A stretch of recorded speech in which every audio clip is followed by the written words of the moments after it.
We've hit May. Good morning. It is Monday, March 1st, and we are in our big week of studying the endocrine system, all endocrine all the time. We do still have one more assignment, and that is the Labster Introduction to Immunology, which is due this Wednesday. And again, like all Labsters, you have to complete it 100%, and you have to get at least 80% correct for full credit. Actually, I guess that's not entirely true. You do have one more assignment that is due this week as well. Hopefully it's already done or close to already done. But remember that even though we don't have class on Friday, to give you a couple extra days to work on it, your outlines are going to be due on, do I even have that assignment open and available? Let's check that real quick. Turner, hush. I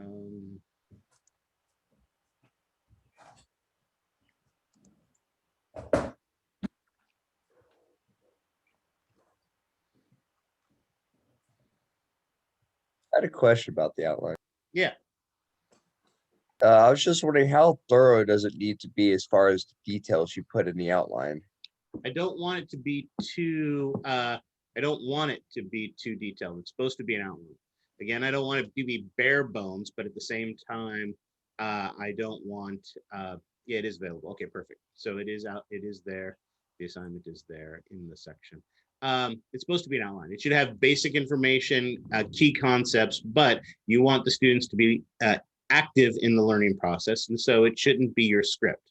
I'm not asking for essays. I'm not asking for paragraphs. I want an outline. So again, it's probably, if you're going to err on a side, it's probably better to have too much information than not enough information on it, right? You're not going to lose points by having too thorough of an outline, whereas you could lose points if it's too bare bones. But I want it to be an outline. I don't want it to be, like I say, an essay or something along those lines. All right, so yeah, it is already available. So again, you do not wait till Friday to turn it in. As soon as you guys have your outline done, the tab is there for you to be able to drop those outlines onto Canvas, and just make sure that they are submitted by Friday at 6 p.m. Because again, if they are turned in late, you will lose 2 points, 10 points out of your 50-point presentation. So that's a huge chunk you want to make sure that you have. Yes, anything that I'm going to spend a whole day having you guys work on and submit to people, absolutely. This information is going to be stuff on both the lab and the lecture exam. You will be responsible for this stuff. Yes. All right, and then like I said, next week, it's all you. Presentations on Monday and lab and lecture exam on Wednesday. Then the following week, we start off our digestive system. The way the holiday falls out each year, it shifts a little bit. This digestive system lecture is about a 3.5-day lecture. And the way that the holidays fall, some years we have 4 days for it. We have to kind of spread. Some days we have only 3. So this semester we only have 3 days for it. So we're cramming a lot of information into 3 small days. But again, if you look at the schedule, we have 3 days of lecture and then you have spring break off. So you have that whole spring break to be studying this information and then the exam when we come back from that. Yeah, so yes, you will be tested on the presentations in both the lab and lecture exam. You'll be responsible for basic information. All right. And again, to help you prepare for the digestive system, sorry, the distractions are distracting. You will have a pre-lab that's going to be due when we start lecture on the 15th. All right, so there you go. That's the game plan. Any questions on that?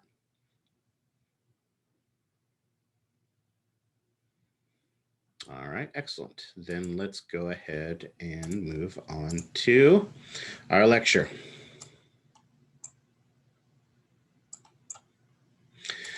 We do this in 430, but it's probably worthwhile to do it again here in 431. Our goal is to talk about the endocrine system. And of course, one of the first things we have to talk about is what is the difference between an endocrine gland and an exocrine gland. All the glands in the body fall into one of these 2 categories. And what's one of the big differences between an exocrine and endocrine gland? Where they secrete. Excellent. Where they secrete. Where do exocrine glands secrete their substances? Side of the body. Right, outside of the body. Excellent. And then obviously then our endocrine glands secrete inside of the body. All right, excellent, excellent. Is there another big difference between these two? The contents of what they secrete. Certainly, Endocrine is used in the body. Exocrine is not. It's to eliminate waste generally.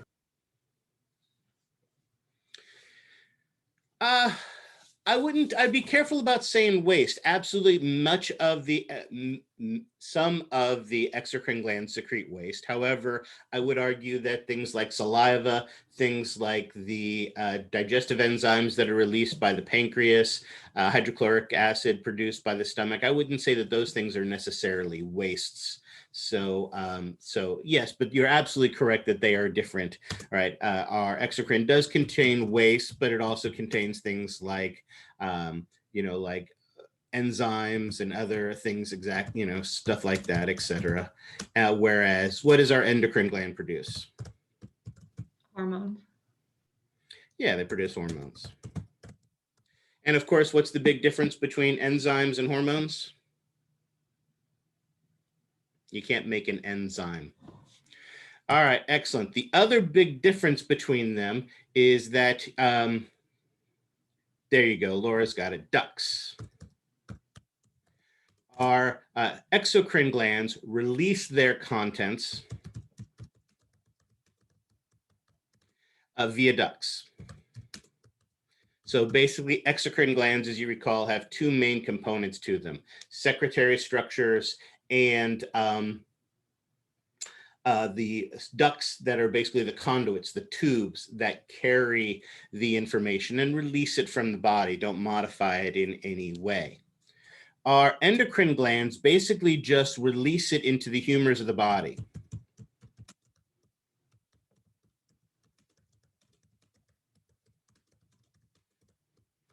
So by that, we mean into the lymph, into the interstitial fluid. And of course, ultimately, all of that is going to end up into the blood. When they do that, they don't need to use ducts. So essentially, they're ductless. And I don't know if that's a real word, but I'm going to make it a word because it amuses me to do so. All right. Excellent. So again, shouldn't be new information. This should have been something that we covered back in 430, but any questions about that? All right, excellent. Now, the endocrine system, like the nervous system, as we talked about also in 430, is a system that is specialized for communication. So both the nervous system and the endocrine system are specialized for communication. Of course, how are they different in their communications? What They're they use to mediums. communicate. Yeah, okay. Neurotransmitters. Yeah, both of you guys have the right idea. How they communicate. Our endocrine, again, uses what to communicate? Hormones. Hormones, right? A long-lasting chemical signal, right? Whereas our nervous system uses what? Action potentials. Action potentials, right? The movement, an electrical current, essentially. The movement of charged particles into, or really across a plasma membrane is probably the best way to describe that. Absolutely. And as Karina pointed out, the other big difference between them is the speed, right? The nervous system is a much faster system. If you put your hand on something hot, right, you don't want those damaged cells to realize they're damaged and have to produce a chemical signal that they then release from their cell. It gets into the interstitial fluid, which eventually ends up into the blood, circulates throughout the body till it finally gets to the brain to tell your brain that your hand is on fire, at which point your brain then makes a chemical signal, releases it into the interstitial fluid, which gets into the blood and goes back to the arm and tells the arm to move away. By the time all that happened, your hand would have burned off. Right. So the advantage of that action potential, it is fast, it is rapid, and almost immediate in its reaction times to them. But it's also a very transient signal as well. that chemical signal of the endocrine system allows for a much longer sustained interaction with those cells, allowing it to be able to coordinate activities over long periods of time. Right? Like, again, how many people here in the classroom, and most people don't have their cameras on, so we're not able to tell for certain, but guessing, how many people would you say are the same size right now as they were when they were born? None. Daniel says he is, in which case I feel very sorry for your mom, right? Nobody is, absolutely. So that ability to expand and grow over years as we have is something that is much more appropriately controlled by our endocrine system. So growth, maturation, reproduction, all of these types of processes that are going to occur over long periods of time can be controlled by the endocrine system. Excellent. And again, not a lot of new information there. Just remind ourselves of things we learned back in 430. Our goal then is going to be to talk about the endocrine system organs, identify those organs. And I know we normally do the lab and lecture separately, but I think we're going to try to do as much of the histology as we work our way through the organs, as we work our way through that handout that you guys have. Hopefully you've got that printed out by now or set up in some way where you can collect that information. And hopefully you've even looked at it a little bit as well. And then, of course, the study of the endocrine system is the field of endocrinology. All right, questions on that?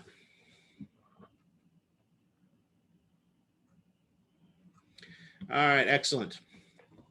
I've kind of already hit on this a little bit, but main function of our endocrine system is to help us to regulate lots of biological processes. Our overall biological metabolism, right? Our biological clock.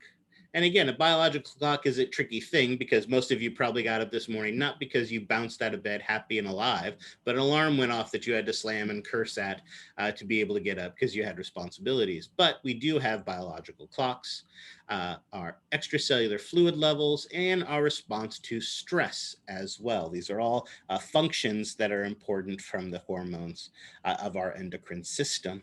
And in general, as we talked about, it helps us to control our rates of growth, development, and reproduction.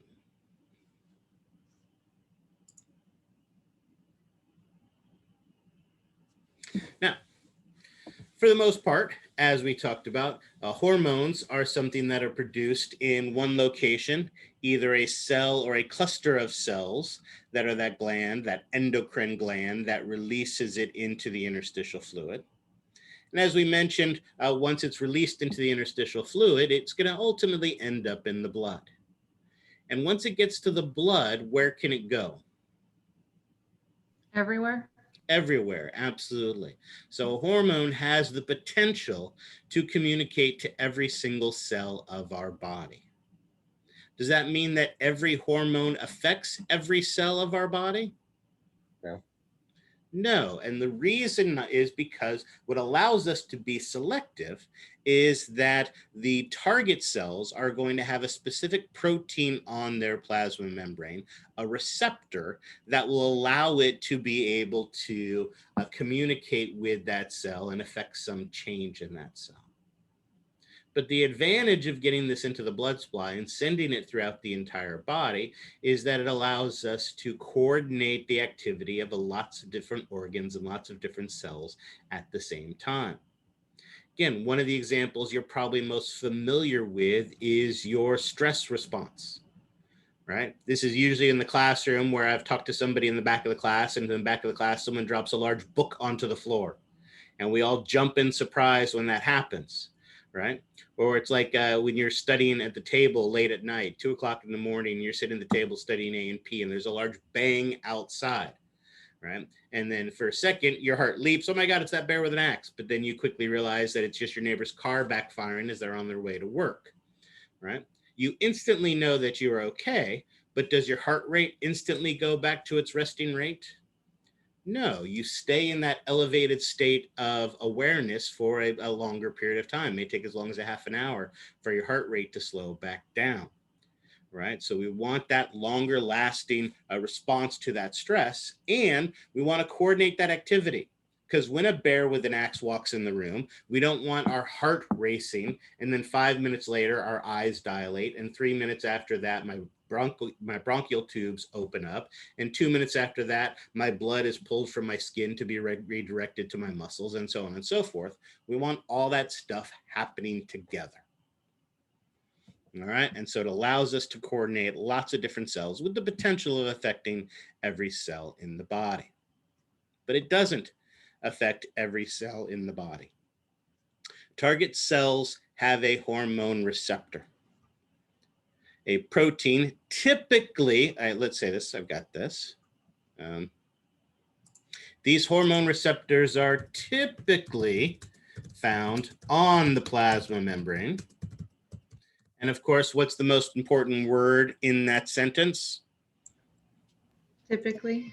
Typically, because typically means not all. There are some that are actually found inside the cell. And for some, even inside the nucleus. Oops, so I spelled nucleus right. Some even inside the nucleus. But many of them are found on the plasma membrane. And these work very much like a lock and key type of situation. The hormone is the key, and it has to fit the correct lock to turn and activate that effect. So each receptor is going to be specific for a specific hormone. And here we have a very basic illustration that shows this point.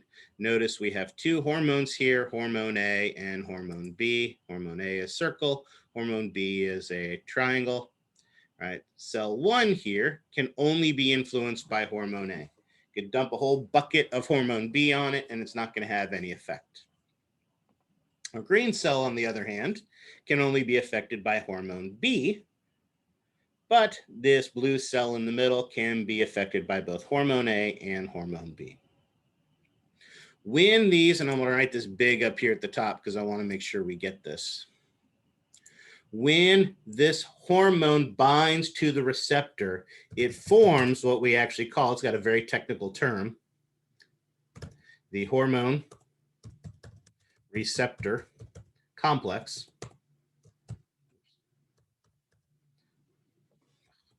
I spell this right. And it is that hormone receptor complex that is then going to affect the change that we're going to see in the cell.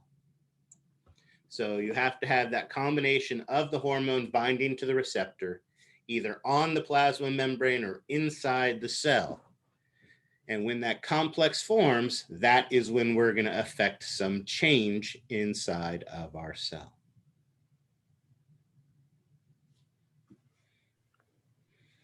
All right, questions on that? Are those antibodies on those cells? I know it kind of looks like that, but no, again, this is not my drawing. This is just some illustration that I got. Okay. No, it is not an antibody. So yeah, no, I apologize for that. Like I said, it's not, that wasn't the point. No, they're not antibodies. They are typically, actually, that's a great question. Typically a receptor, especially one that's on the plasma membrane, is a transmembrane protein. You guys remember what a transmembrane protein is? Goes through the membrane. Yeah, and exactly. It is an integral membrane protein. It is a membrane protein that is found in the plasma membrane, and it goes through both layers of the phospholipid. So what happens is there is typically a binding site on the outer surface. So here now I've made this so that the triangle is able to affect this cell. And when that triangle protein binds to it, it is going to affect some change inside of the cell. Now, obviously, if the hormone can get inside of the cell, then we just need the receptor to be just a free-floating protein in the interstitial fluid, not the interstitial fluid, in the intracellular fluid, so that they can bind together to form that complex. So yeah, great question. No, don't be confused by that. Those are not antibodies. Although that's not the only ones to show it that way. That's interesting. I had never thought of that before, but no, we'll look at this picture. I think this one's actually from your textbook. That previous one's not from your textbook. I don't know where I found that. I just liked it. But if we look at this one, they almost look antibody-like as well. All right. The other thing to remember about these receptors, and actually coming back to this picture is a good point to make this here. Receptor expression is dynamic. As we know, the plasma membrane of a cell is constantly changing. Proteins are being expressed and proteins are being removed. So in the case of cell A here, this yellow cell here, if we wanted, we could suddenly put 10 more of these receptors on the surface. And if we put 10 more of these receptors on the surface, it would increase the likelihood that a hormone would be able to bind to it and affect some change. And we would say that this cell has been sensitized.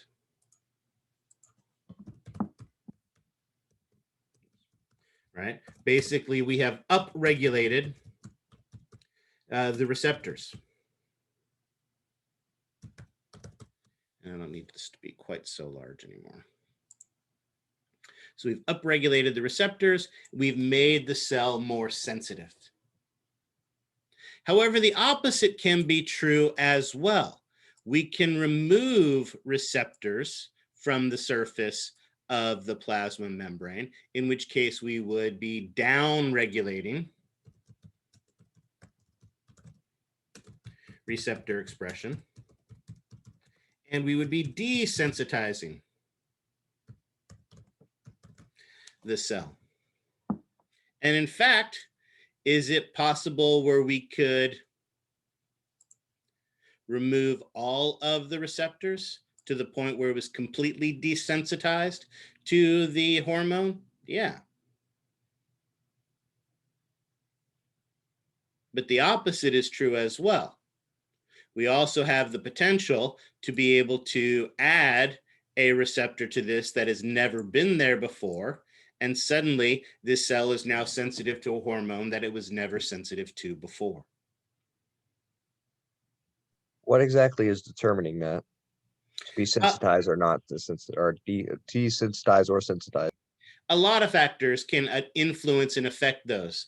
Insulin is a great example of that. In some type of type 2 diabetes, what ends up happening is that your body is still producing insulin, but what has happened is your cells have become desensitized to it.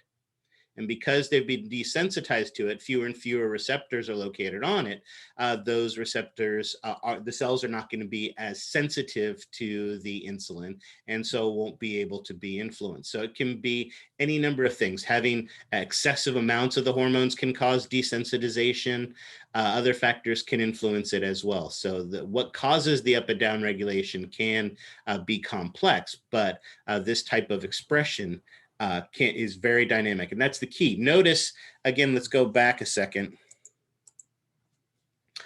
That green cell, I can dump a whole bucket of every hormone that I have in the body over the top of it, and it's not going to have any effect at all because it doesn't have any receptors. So it isn't just about how much of the hormone you have. The receptors on the cells are equally as important. Right. So that's one of the ways we're able to get toenail cells to do toenail things, and liver cells to do liver things, and eyeball cells to do eyeball things. They all have the same DNA in them. They all have the potential to make all of the same proteins. But how do we get the toenail cell to make toenail proteins, and the liver cell to make liver proteins, and the eyeball cell to make eyeball proteins? They each have different types of receptors so that different hormones bind to them and tell them to make different proteins. And this is something that is dynamic and constantly changing in the body. Now, typically, when we talk about hormones, as we've mentioned, it is one cell or a gland of cells, cluster of cells that produces a hormone, releases it into the body, and as we said, has the potential to influence and affect every cell in the body. But as we hinted at when we were talking about both the white blood cells in the bone marrow and also in our immune response, there are also local hormones. These local hormones are typically smaller in shape and less sturdy molecules. Right? To be a circulating molecule, it's typically large, but more importantly, it is a sturdy, stable molecule so that it can be bounced around in the blood vessels and go throughout the entire body. Local hormones tend to be smaller, tend to be less sturdy. Oh, I keep saying sturdy. It should be sturdy. Sturdy. In that it's not able to travel as far. And there are two main types of local hormones, ones that we already have talked about. Notice here, we've got this cell here where it's releasing a hormone that actually influences itself. This is what we call an autocrine hormone. And can someone remind me of an example of a cell that we talked about that releases autocrine hormones?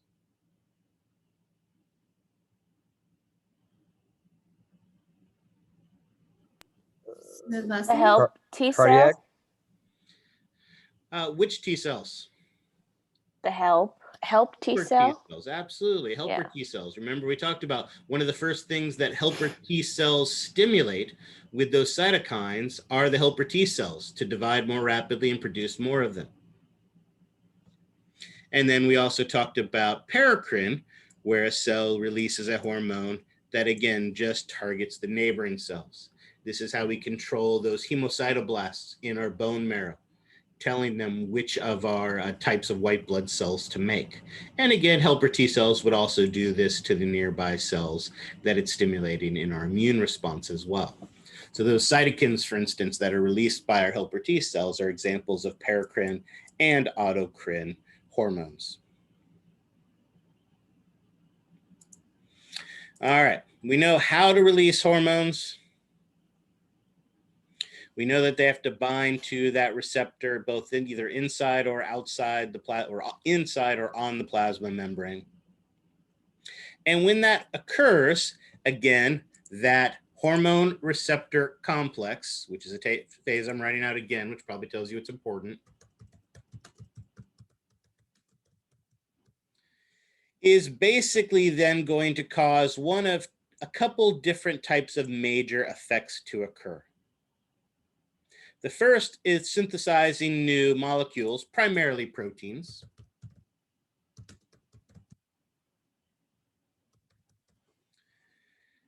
Right? And this essentially is gene expression. Right? Transcription, translation takes place being driven by hormones. When we talked about protein synthesis, we talked about how it is the hormones that control which proteins which cells make, because that hormone receptor complex leads to gene expression, and we'll actually see how that works. The other thing that can occur is a change in the membrane permeability.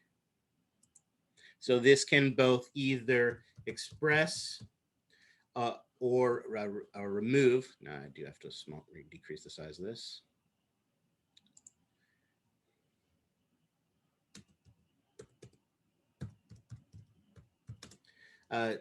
Channels and receptors and transporters.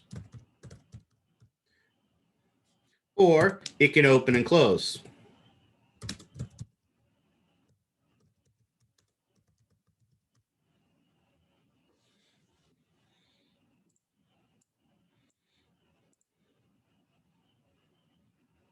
It can also turn enzymes on and off.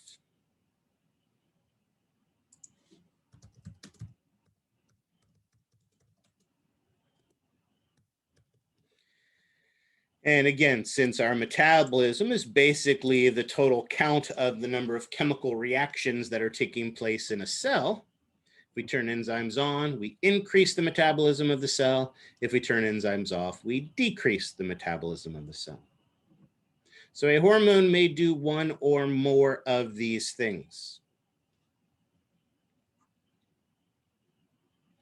One of the things that makes this process challenging is, again, it is the influence and effect of that hormone receptor complex. Both the hormone and the cell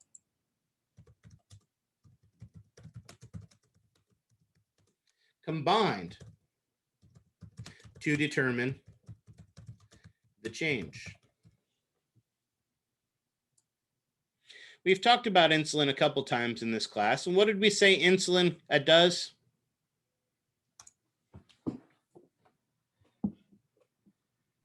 Increases the cell's glucose uptake. Excellent. It tells cells to grab glucose and bring it inside of them. As we talked about, it affects most of the cells of the body, although some more than others, like adipose, like the liver, like muscles. But not only does it tell them to bring that glucose in, but it also tells them what to do with that glucose. So notice in liver cells, that tells the liver cells to grab glucose, bring it into the cell, and make glycogen. Store glucose that it can be in there for when we need it.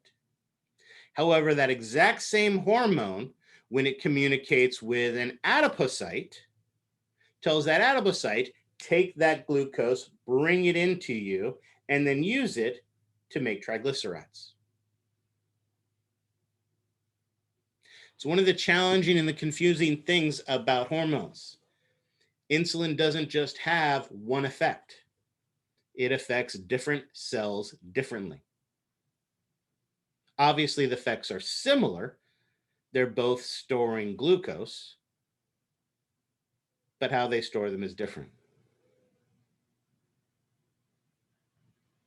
It's one, but not the only challenge associated with studying hormones. The endocrine system is one of those systems that is probably one of the least understood.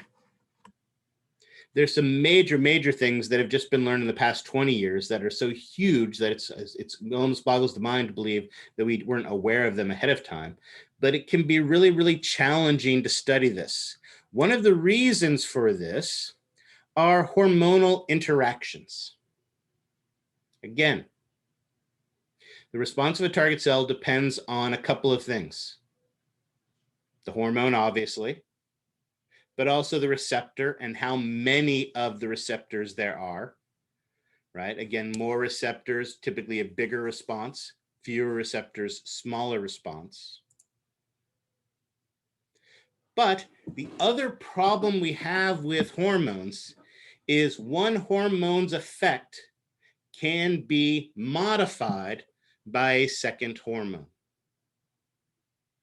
Let's actually do this on the whiteboard. I think this will be a little bit easier to understand if we draw this out really simplistically.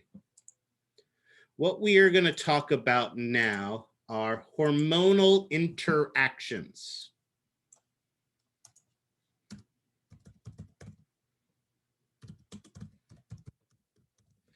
Hormonal interactions are basically how one hormone, let's say it this way, one hormone's effect can be modified by a second hormone.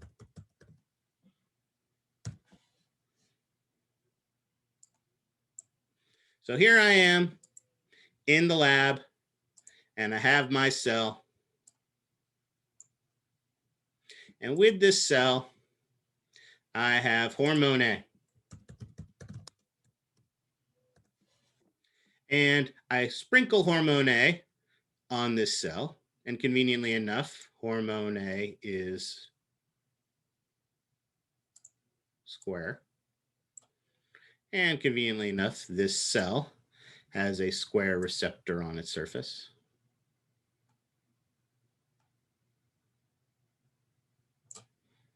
And when hormone A binds to this cell, I get an effect. The direct effect of hormone A is to increase metabolism.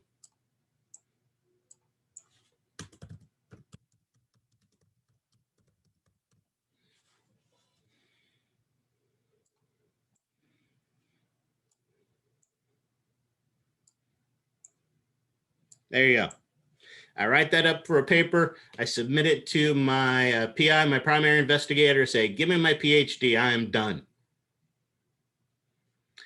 And my primary investigator says, oh, not so fast. You need to see how hormone A is influenced or interacted with by other hormones.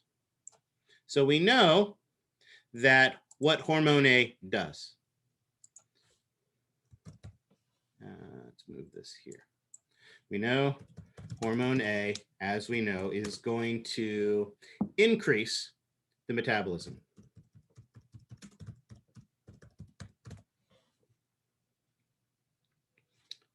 Of the cell.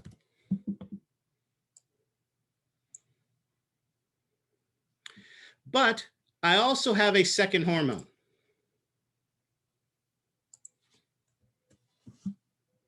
And that second hormone, and we'll call it hormone B,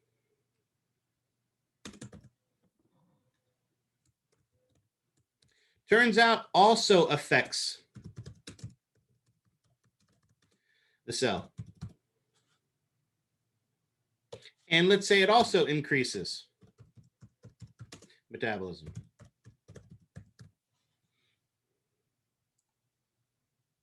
So again, I've got a different hormone. No.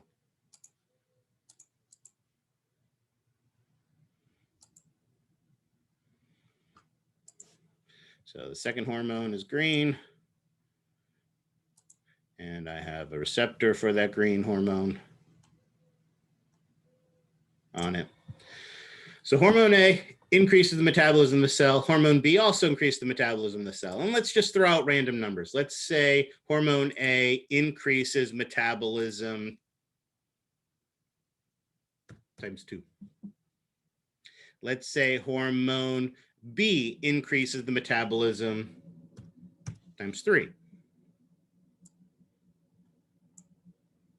Okay? So when I give both hormones at the same time,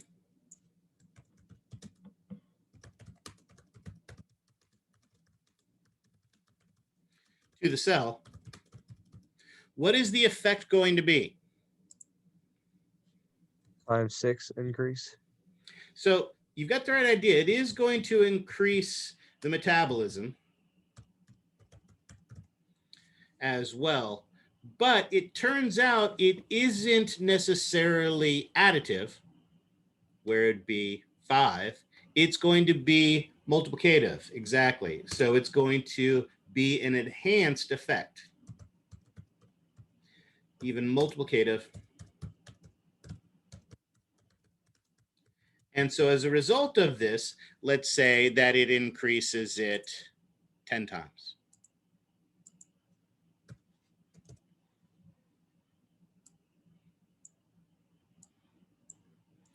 This type of an enhanced effect is what we call a synergistic interaction.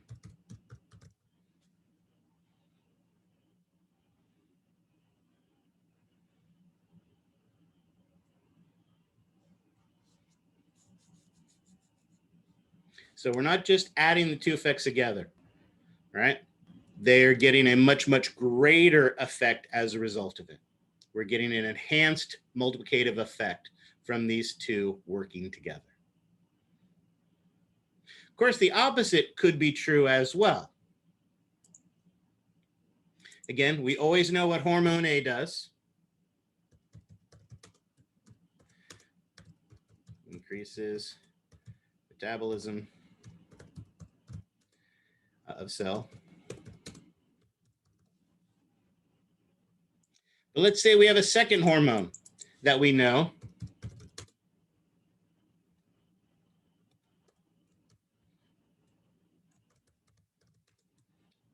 that, again, we're calling B, that also affects the cell. However, in this case, it decreases the metabolism. So what's going to happen when we put these two together? So if we give both hormones at the same time,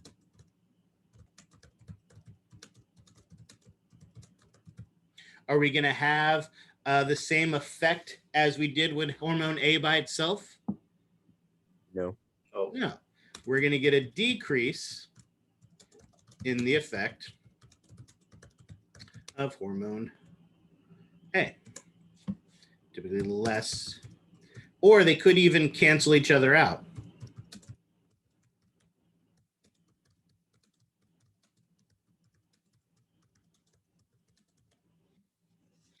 This type of interaction is what we call an antagonistic.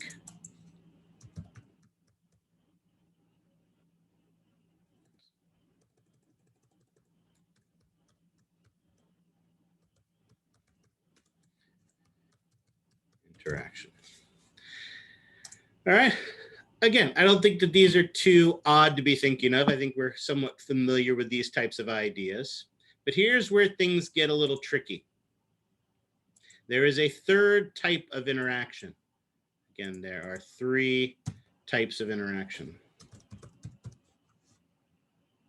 In this third type of interaction, of course, we know that hormone A increases the metabolism of the cell. And while studying this cell, I put a second hormone on it.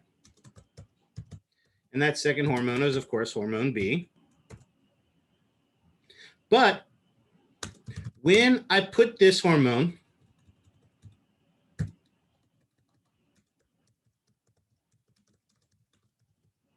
nothing happens. There's no effect. So, of course, I chucked it when I was studying the cell because I know hormone B doesn't influence the cell, doesn't affect this cell.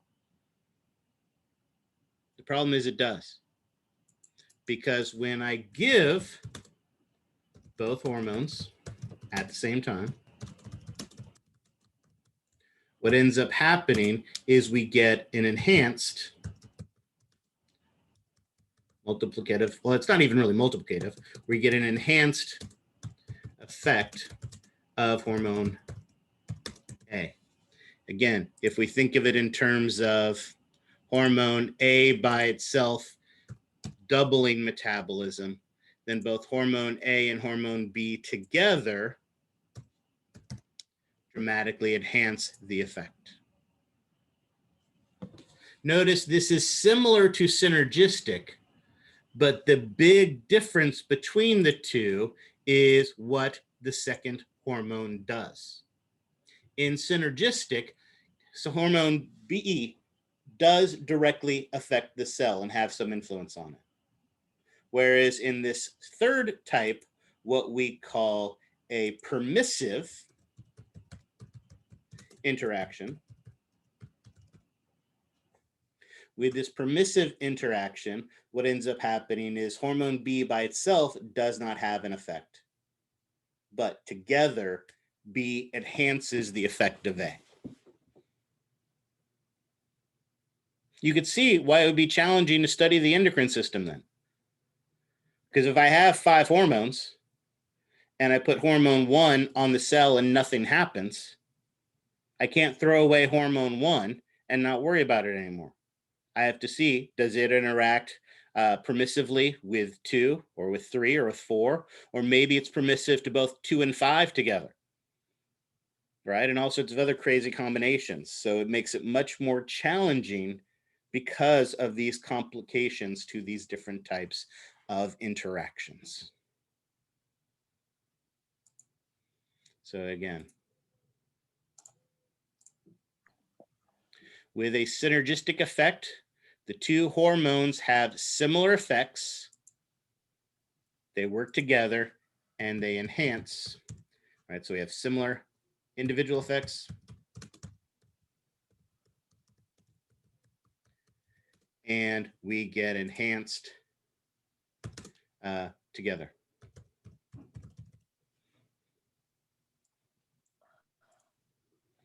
With that permissive effect, remember the key to this permissive effect is that second hormone has no effect by itself, but we get an enhanced together.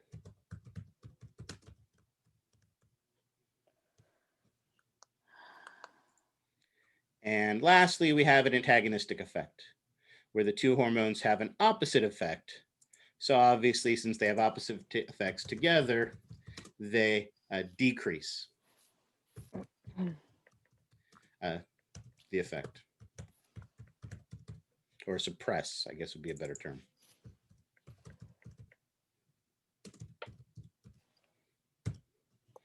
They suppress the effect together. All right.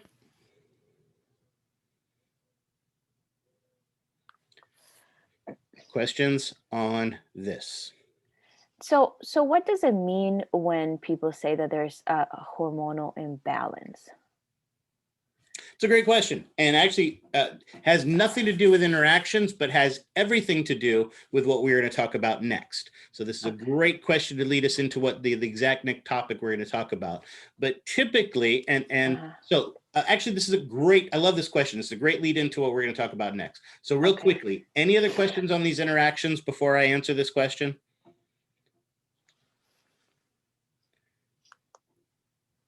All right. If So you were going to phrase a question for number 2, the permissive effect, would it be something along the lines of, you know, you have hormone A has this effect and hormone B has some different effect on the cell, but you get this multiplicative result, and that indicates remember, permissive? No, hormone B has no effect. It's not that it has a different effect. It's when you sprinkle hormone B on that cell by itself, it appears that nothing is happening. But when hormone B and hormone A are put together, you get a much larger effect than hormone A by itself. So that's the key to permissive. Permissive basically means that the second hormone is enhancing the effect of the first, but has absolutely no effect by itself. Synergistic, the second hormone, also enhances the effect of the first, but it does have an effect by itself. And that's really the big difference between synergistic and permissive. In synergistic, the second hormone has an effect by itself. In permissive, it doesn't. But the end result is the same. Both synergistic and permissive enhance the effect of the first hormone. Okay. Any other questions on that? All right, excellent. So the great question that I think Miriam was the one who asked is about regulating hormones. It is very important to maintain regular balance, or a stable, let's say it that way, of hormones in our body. And so to answer your original question, how would we do this? If we need to have a certain amount of a hormone, like thyroid stimulating hormone in our body, what's the primary way we are going to want to maintain that appropriate level of that hormone in our body? Some kind of negative feedback response? Yeah, not just a kind of, but you've absolutely hit it on the head. Absolutely. Negative feedback mechanisms, right? You want to have a certain amount of thyroid stimulating hormone in your body. If it starts to go down, what do? Increase. Yeah, you make more to bring it back up. If it goes too high, what do? Stop production. Yeah, you stop making it, you stop releasing it, and then the level's going to come back down. So our goal is to maintain this stable levels of hormones in our body using negative feedback mechanisms. So when we have an endocrine imbalance, typically it's one of two things. One is that something about that negative feedback mechanism is disrupted. And so we're not able to maintain those normal levels. All right. So again, our goal is to maintain negative feedback. And so if we can't maintain that negative feedback, that could be one thing that causes an endocrine imbalance. However, while we need to maintain normal, and I'll put it in quotes, but we'll go normal levels of the hormones, of our hormones at all times, we also need ways to change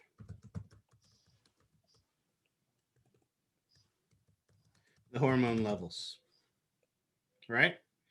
We need a stable general layer of, let me try that again in English. We need a fairly stable level of insulin in our body. However, when you go to that birthday party and you have 4 pieces of cake and 3 scoops of ice cream and a bag of candy that they give you at the end of it, right? What do we need to do to our insulin levels then to combat that huge ingestion of all of those sugars? Increase. We need to increase it. And so that's the key. We need ways to be able to change the hormone levels. And there are going to be 3 main types of regulation for our hormone levels. Now, we just finished talking about things like insulin. With things like insulin, the example of insulin, what is it that is causing us to change how much insulin we produce? The glucose levels in the blood. Excellent, right? So in this case, it is glucose levels in the blood. That would be our example of that. An example, glucose levels in our blood.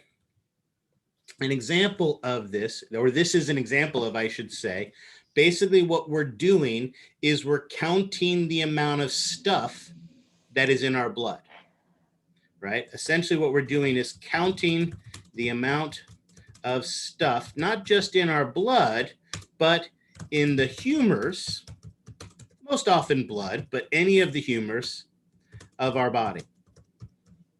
How much sugar is in there? How much sodium is in there, right? How much calcium is in there? All of that type of where we're looking at and counting how much of something is in the blood and changing our hormone levels based on that, we call that humoral regulation. So humoral regulation is basically where we're counting the amount of stuff that is in the humors of our body, the fluids of our body, like glucose levels. When glucose levels go up, we need to produce more insulin. So our first type of regulatory mechanism is going to be humoral.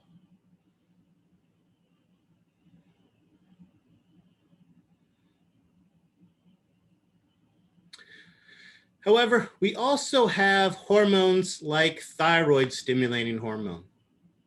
What do you think thyroid stimulating hormone does?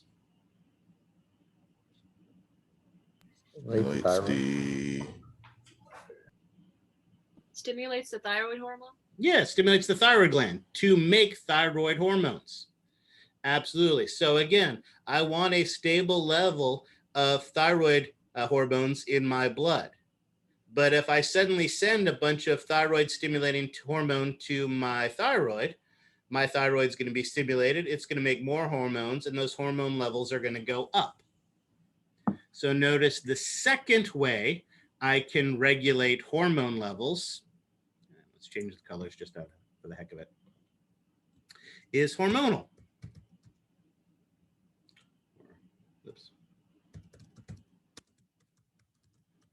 Hormonal regulation. Hormonal regulation is where the level of one hormone is modified by a second hormone.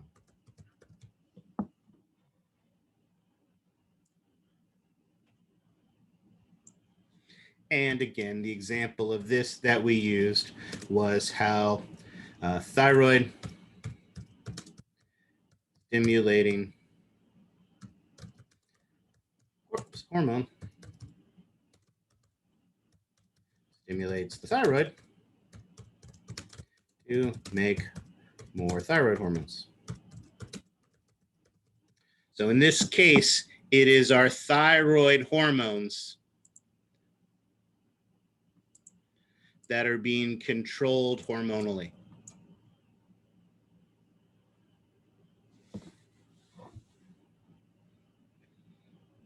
All right. Questions on that? Can anyone guess what the third type of regulatory process is? Neural. Neurological. Yep, neural regulation. Obviously, this is where action potentials from the nervous system modify the release of a hormone. And can you give me an example of that? Epinephrine. Excellent. Epinephrine. Release is regulated by what? Action potentials. From what? What branch of the nervous system? Sympathetic. There we go.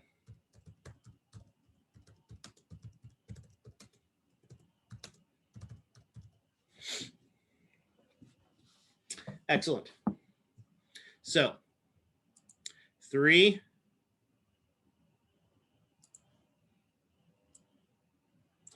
regulatory processes. So to get back to the original question, when someone has a hormonal imbalance, it is either some problem with their negative feedback mechanism, where they're having difficulty maintaining the appropriate levels. It could be obviously caused by some kind of damage to the gland itself, where either the gland is overproducing or underproducing the hormones. Or it could also be caused by problems with whatever regulatory process they have. Now, is every hormone regulated by all 3 of these? No. No. Each hormone has one regulatory process, which conveniently enough, you're responsible for on that handout. If you look at that handout, one of the columns on that handout is how is the hormone regulated? So the good news is your answer for that, or let me say it this way, half of your answer to that is going to be one of these 3 words, either humoral, hormonal, or neural. However, I do want more than that. If, for instance, I were to ask you how insulin was regulated, how would you answer that?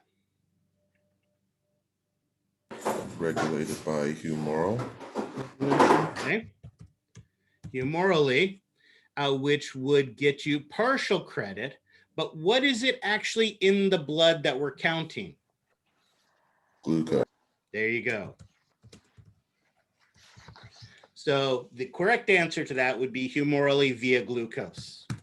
If I asked you about one of the thyroid hormones like T3 and T4, and we'll identify what those are in a bit, how those are regulated, what would your answer to that be? Hormonally via thyroid stimulating hormone.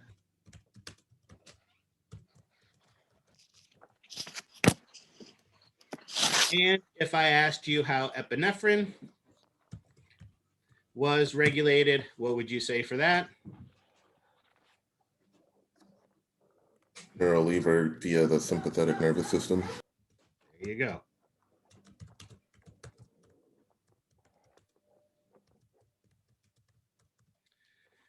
There you go.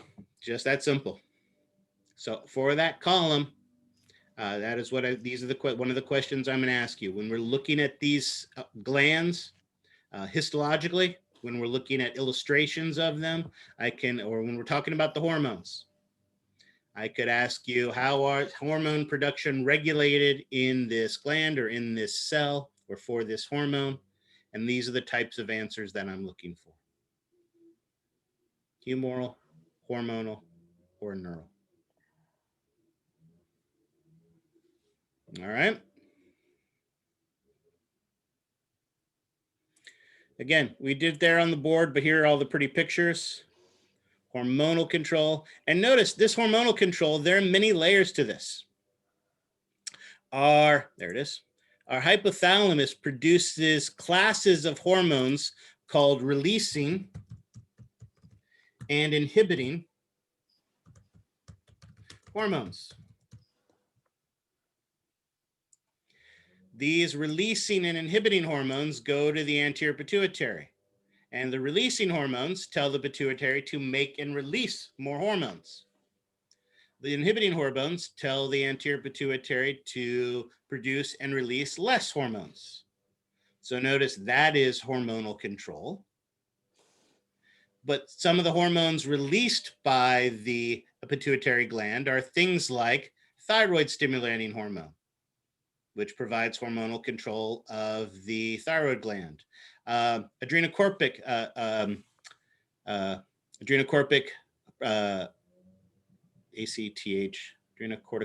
hormone, there you go, which affects the adrenal cortex, causing it to release some hormones. Gonadotropins tell the gonads to release hormones. So notice we have multiple layers of hormonal control here. Yes, Daniel. Daniel, you had a question?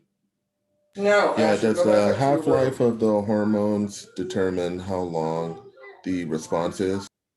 So part of it is the half-life.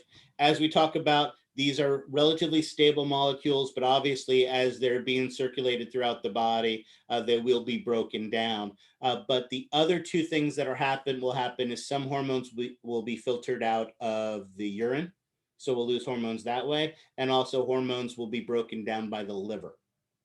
And not all hormones are broken down equally quickly by the liver. Not all hormones hormones have different levels of what is acceptable in the kidneys before it'll start releasing them. So how long a hormone lasts is dramatically different from hormone to hormone. But those are the types of things, those are the things that will happen. It'll break down on its own, it'll be broken down by the liver, and it'll be released by the kidney. That is the three primary ways we get rid of hormones, yes.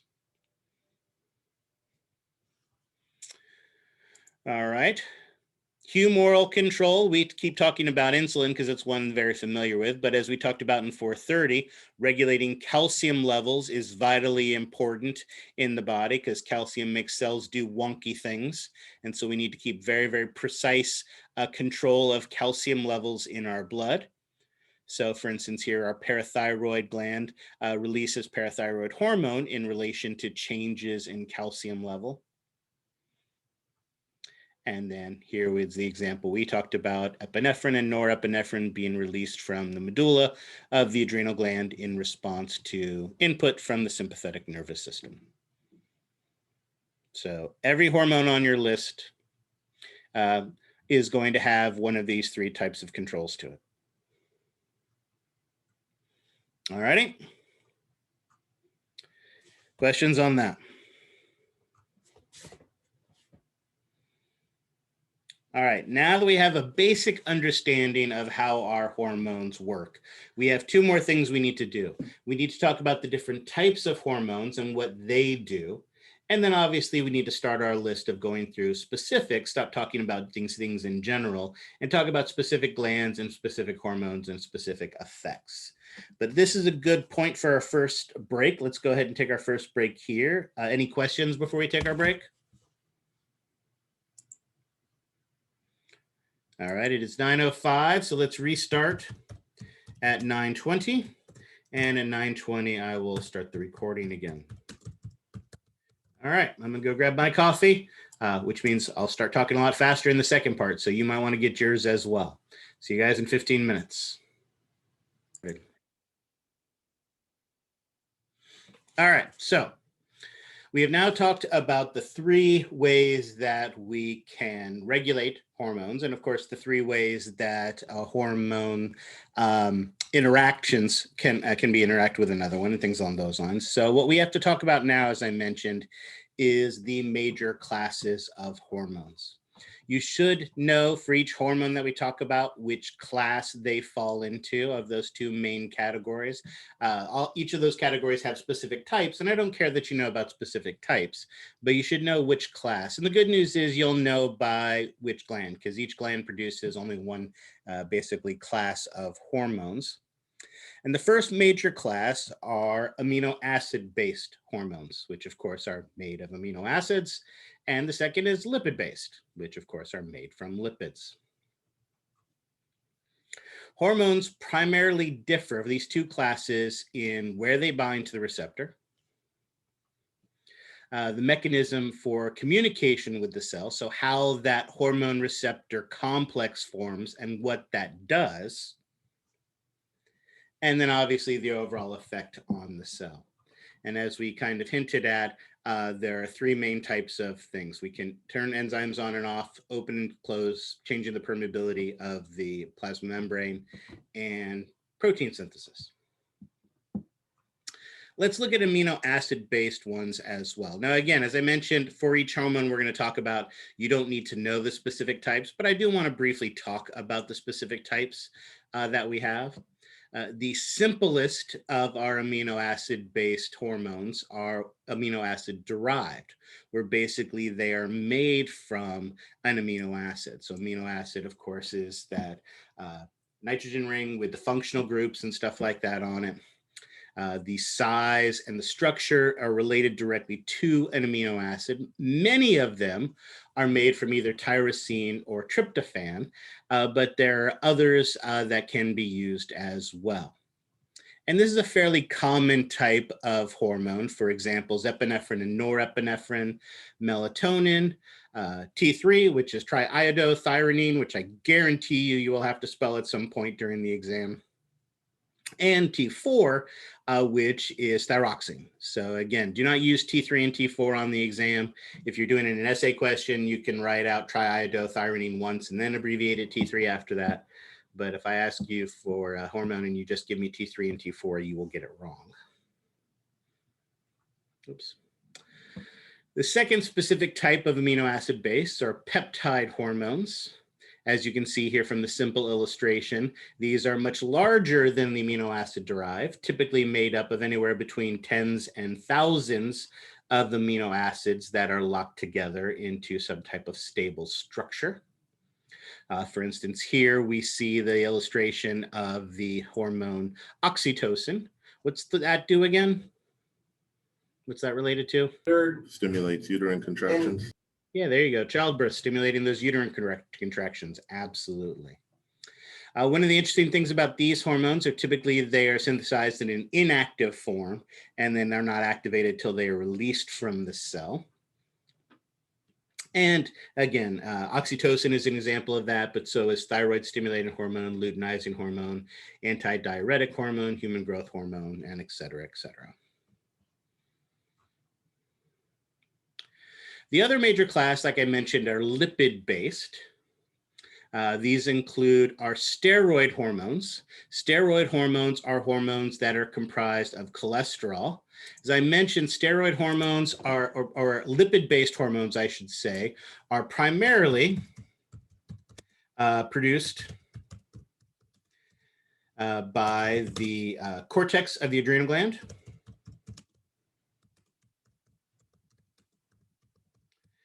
Produced by the kidney, produced by the gonads,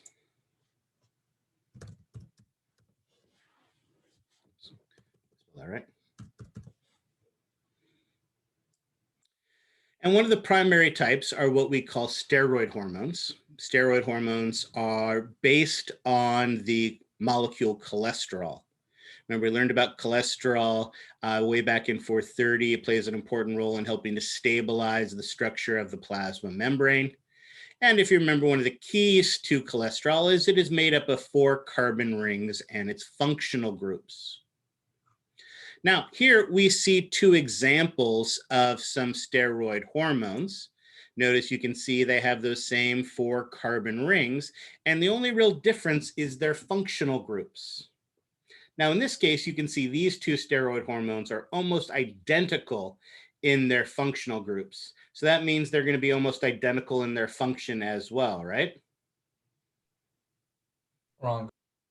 Exactly. That is absolutely wrong. In fact, the 2 hormones you see here in front of you are actually estrogen, primarily estradiol, and testosterone. Are those similar in their functions? Do you want to randomly mix those up in your body? Use one on Monday and the second on Tuesday because they're practically the same? No. Yeah, as I say, these are the easy question, folks. Absolutely, yeah. Estrogens are what turn girl people into women people, and androgens are what turn boy people into men people. Dramatically different in their function. So even subtle differences can have huge impacts on how these things affect us. So again, reproductive organs, the adrenal cortex, the kidney, these are the primary locations where we have these cholesterol-based steroid hormones produced and released. However, many of our, again, one of the issues that we have is these need to be transported in the blood. These are lipid-based molecules, and do lipid-based molecules typically like being in water, being in the blood? No. No. No. So typically what is required is some type of protein transporter. This protein transporter is a water-soluble polar protein that is able to bind 2 or more of these cholesterol-based hormones and transport it through the blood. So there's usually some type of transport protein that helps to assist in this so that this structure can be dissolved in the water and can be transported throughout our body. But remember, we also talked about how not all hormones are circulating hormones. There can be local hormones. There can be those autocrines and paracrine hormones. One example of that are the eicosanoids. Cytokines fall into this category. And notice, remember, one of the things that we said is what doesn't allow it to be circulated in the blood is it's a much less stable structure. Notice this has a single carbon ring to it and long chains coming off of it. It is a much less stable molecule, so typically cannot be transported long distances, but it's excellent for very close, very local autocrine or paracrine types of functions. This allows us to have local effects in local areas like in the bone marrow, like in the liver, like in the kidney, like locations like that where we want to have those local effects. And then obviously these also play a very important role in our immune response as well. All right, so like I said, not a lot of information here because I don't care about you knowing the specific types for every single hormone we're going to be talking about, but I want you to be aware that they are there. However, you should know lipid-based and amino acid-based and which are made where. Now, those are the different types, but more important than that is we need to understand how they affect the cell. There are 3 main mechanisms by which hormones, both amino acid-based and lipid-based, affect the cells. And I guarantee you one of these 3 pathways is going to be an essay question on your exam. All right, so we need to definitely understand these and know these. Now let's start with amino acid because these are going to be our first 2 pathways. They're going to be amino acid-based. Amino acid-based hormones typically influence the metabolism of the cell. They do this by increasing and decreasing enzyme activity and also by opening and closing channels. So it increases the overall metabolism of the cell. Now, being amino acid based, it is not going to be able to pass through the phospholipid bilayer. They've got those fatty acid tails of our phospholipids that don't like polar things to come through them. And as we mentioned, if you remember, many of these hormones are are peptide derived. They could be made of thousands of amino acids. They're not going to easily get inside of the cell. So instead, they have to use what we call a second messenger. I happen to have two very good second messengers here in my house because, like you, I've been trapped at home for the past year. And so, like you, I have spent a gajillion dollars at Amazon. And how do I know when that Amazon guy is at the front door? I happen to be in my office, which is upstairs in the back of the house, way far away from the front door. So when that Amazon guy drops off the stuff, maybe if I'm lucky, he knocks lightly. Am I going to hear that light knock that occurs at the door when he drops off that package? No. No, but Not I with know. standard middle-aged hearing loss. Hey, actually, middle age is kind of a compliment. No, I'm not going to hear that. However, how do I know that he's dropped off a package every single time? Because you bought range. Oh, true. I could There's have a camera, message, email notification on the phone, You guys text are way- message. You forget, I'm an old man. I don't have any of that sophisticated technology stuff. There you go. Christopher's got it. Absolutely. Right. My dogs go crazy. Right. They're barking and they're hollering, There's that. yelling, and I have teenagers. They could care less whether there's something at the door or not. And they're certainly not talking to me. No, the dogs go crazy. Even if there's a light knock at the door, heck, even when there's just the mailman walking around or someone closes their door outside, the dogs go crazy. So something happening outside affects a change inside. And that's essentially what these second messengers are. The hormone itself doesn't get inside the cell, but it causes a change inside the cell. And inside the cell is a second chemical. And that second chemical is the one that affects the change. And typically it does this with a special protein called a G protein. Here we see an example of how this works. This here, our hormone binds to the receptor, forming that hormone receptor complex. Notice, as we talked about, that receptor is a transmembrane protein that goes through both layers of the phospholipid bilayer. And when the hormone binds, we have a peripheral protein. Remember, a peripheral protein is a protein associated with the plasma membrane, but does not actually attach to it. And when that hormone binds to the receptor, it activates that G protein. And then, as we'll learn, that G protein typically moves down the plasma membrane, and that G protein then triggers the either production or breakdown of the second messenger. And like I said, we'll actually go through this specifically and see exactly how this works. There are many second messengers that can be used by cells. However, the three primary ones are cyclic AMP, cyclic GMP. Notice these are both modified nucleotides.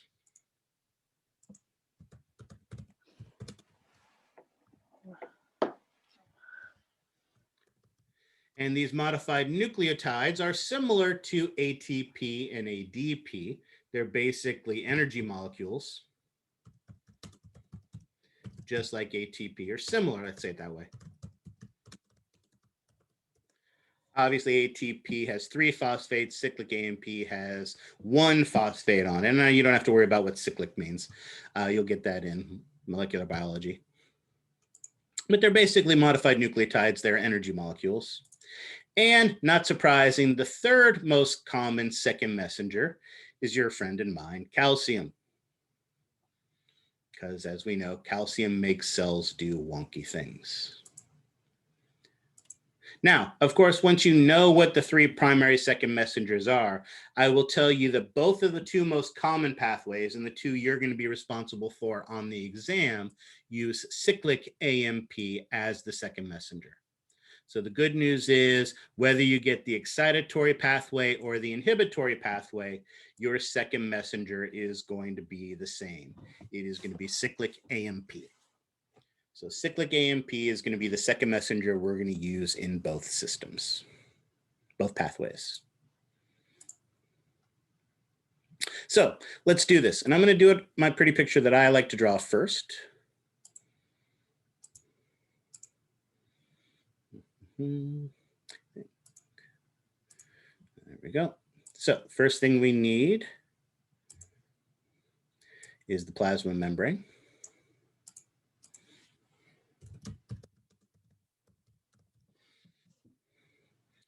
There, and let's make this smaller so I have some room to play. That works. So here's my plasma membrane.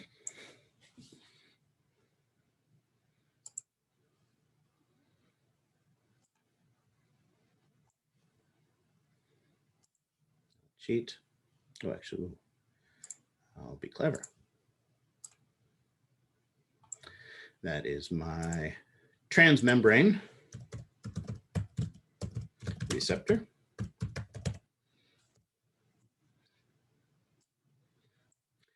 Again, it's an integral membrane protein,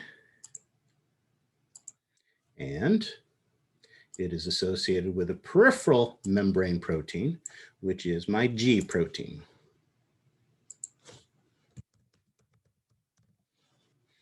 And our starting point, our G protein is inactive.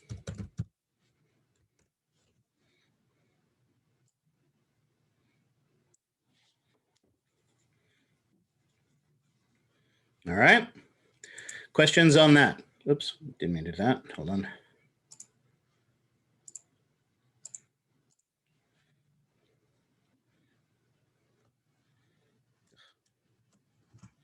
All right. Okay. This is a good starting point. So let's start with this. That there. That up here. So we are going to start first talking about the excitatory pathway.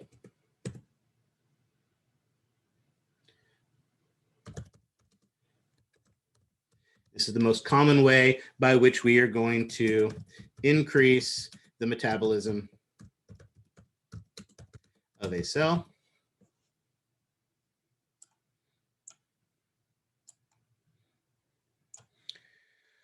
It starts,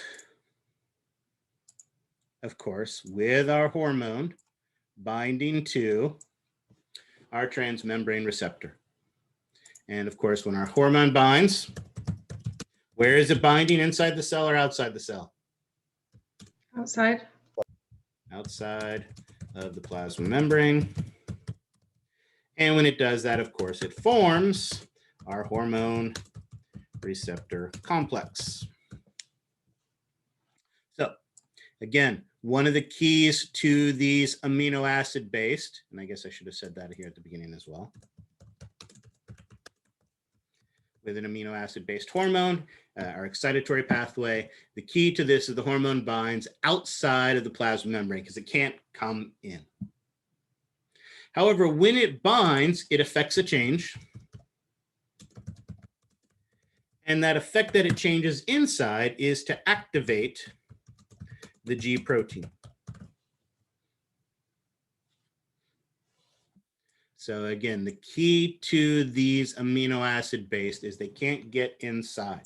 So they have to bind outside the cell. And when they bind outside the cell, they affect a change inside of the cell. And that change is to activate the G protein.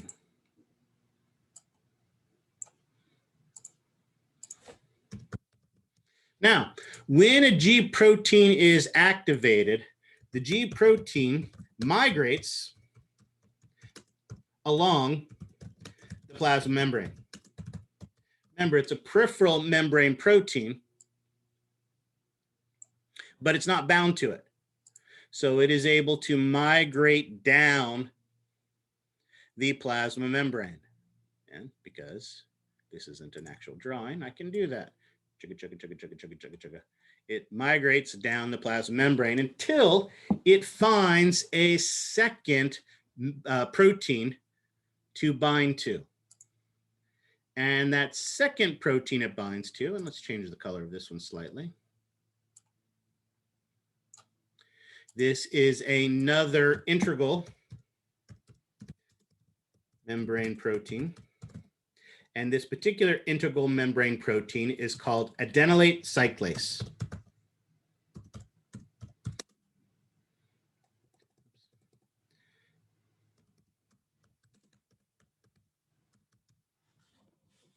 And it is an enzyme.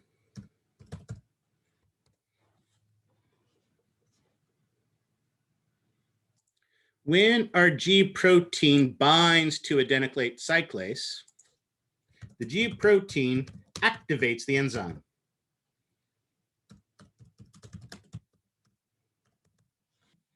And when this activates the enzyme, and again, that enzyme is, I can abbreviate it now, AC, because it's adenylate cyclase, because I've written it out once. When active, AC basically, its job, undergo a chemical reaction where it basically converts ATP into cyclic AMP. So basically what happens is it takes ATP molecules and it converts them into cyclic AMP.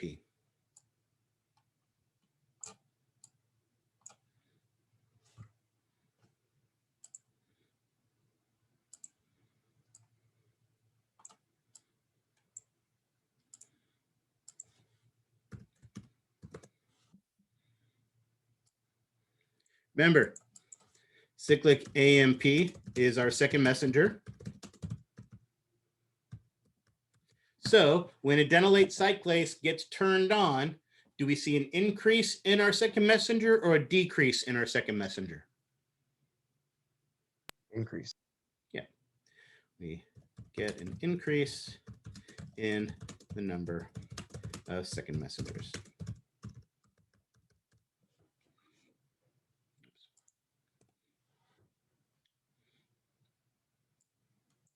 Now, notice this is that term we've used before where one step needs to the next, needs to the next, needs to the actual. We'll do this at the end. Hold on. So cyclic AMP is our second messenger. Second messenger. So the question becomes, what does this second messenger do? Well, the second messenger, cyclic AMP, primarily turns on a second class of enzymes known as kinases.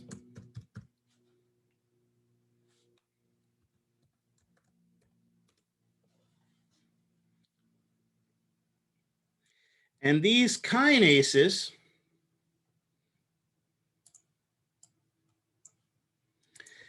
influence changes inside the cell.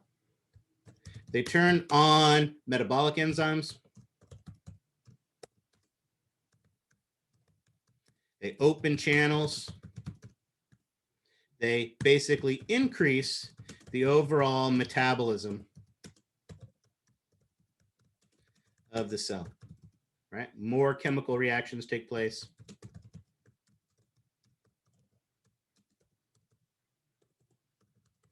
And it increases the overall metabolism of the cell. Open channels, oops, I forgot to add. Open channels makes more chemical reactions, expresses more channels. So again, it makes more channels open, it expresses more on the plasma membrane, causes more chemical reactions to take place, and it increases the overall metabolism of the cell. So we get more of our second messenger, and we get more metabolism.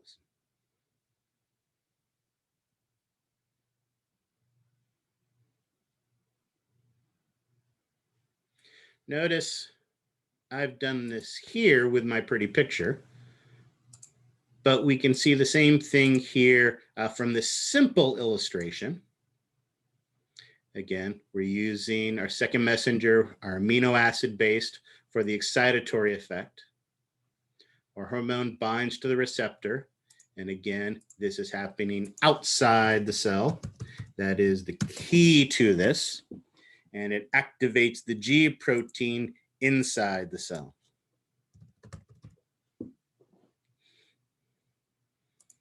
Now, this simple illustration just shows it then activate adenylate cyclase. However, as we know, and the picture in your textbook does a nice job of showing, this G protein migrates along the plasma membrane till it finds adenylate cyclase. It activates the adenylate cyclase, which turns ATP into cyclic AMP. The protein receptor is how it gets from the inside to the outside. So the hormone binds on the outside and the G protein gets activated on the inside. So I would say it's the protein receptor that gets it from inside to out. But you're right, we have an effect on the outside, hormone binding, an effect on the inside, G protein activated.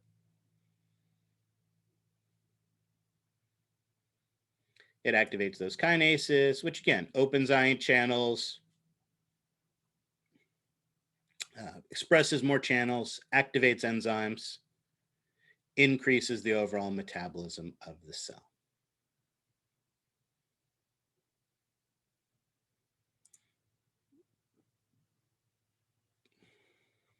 Here's the picture from your textbook that does a nice job of showing this.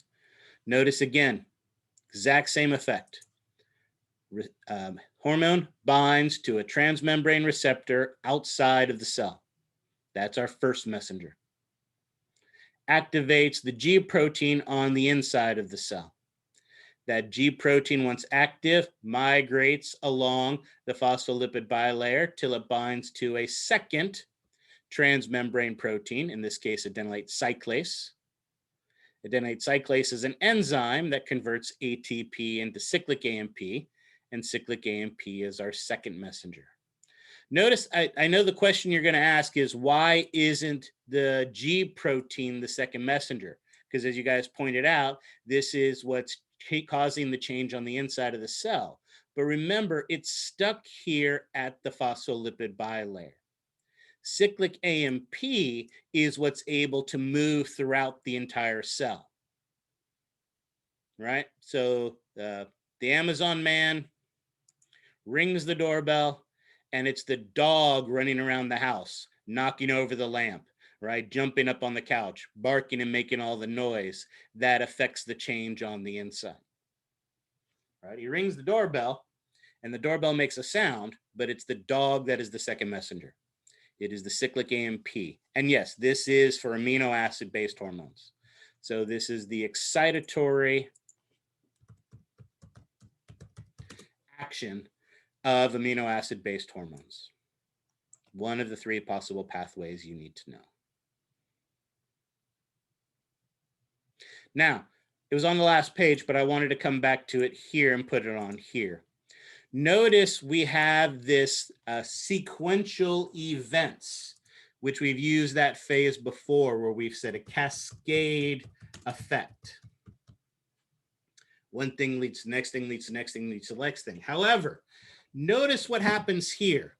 One hormone binds to one receptor, turning on one G protein, turning on one adenylate cyclase. And does that adenylate cyclase then just make one cyclic AMP? As an enzyme, it can foster numerous chemical reactions without being used up. As an enzyme, it can produce hundreds, if not thousands, of new cyclic AMPs. Each one can turn on kinases, which have the ability to affect multiple channels and enzymes, and those enzymes can have multiple effects. So notice what we have here is a cascade effect with amplification. This is one of the powers of that hormone.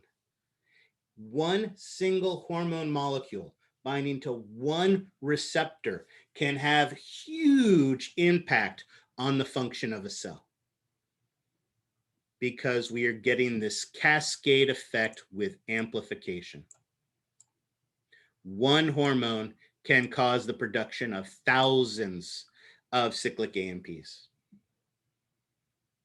causing huge, major effects on our cell.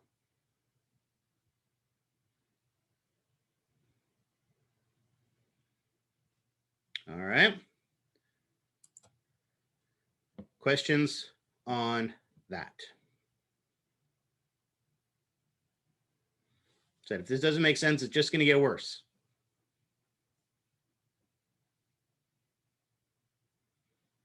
All right. Then let's do it again.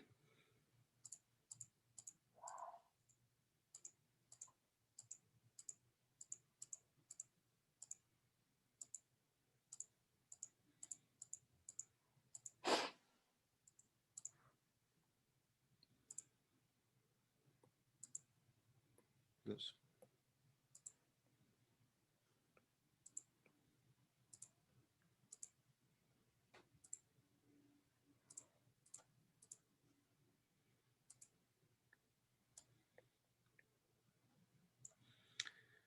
Pathway 2.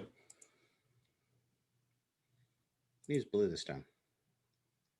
So this would be our inhibitory effect for amino acid based hormones. Again, there are dozens of these. This is the most common. And of course, if this is going to be an inhibitory effect, we are going to decrease the metabolism of the cell.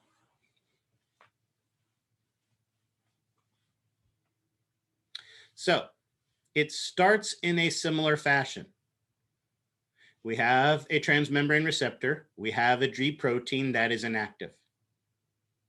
And we start with our first messenger, the hormone, binding to the transmembrane receptor. So again, our hormone, the first messenger, binds to the receptor, forming the hormone receptor complex. And again, this occurs outside the cell. I guess I have to spread that out. There you go. That binding of the hormone to the receptor, forming that complex, then causes an effect on the inside of the cell. And the effect on the inside of the cell is that it activates the G protein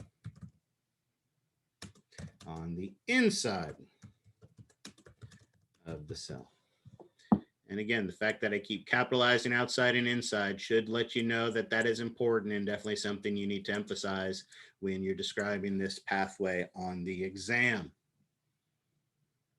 So now our G protein is active.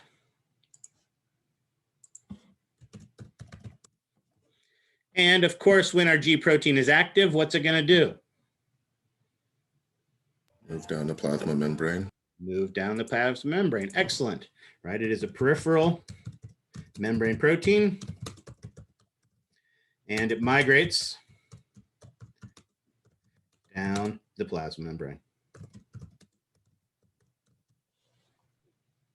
Now, this is not the same receptor. This is not the same G protein. So while it is migrating down the plasma membrane, it is looking for a protein or something to bind to. However, is it going to be Adenylate Cyclase again? Probably not. No, it's looking for, it's a different G protein. It's looking for a different transmembrane protein. And that different transmembrane protein in this case is called phosphodiesterase. We have another integral membrane protein called phosphodiesterase,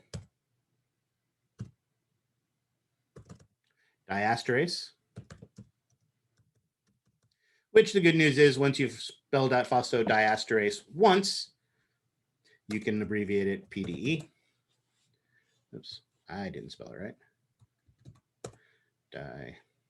Diesterase, there you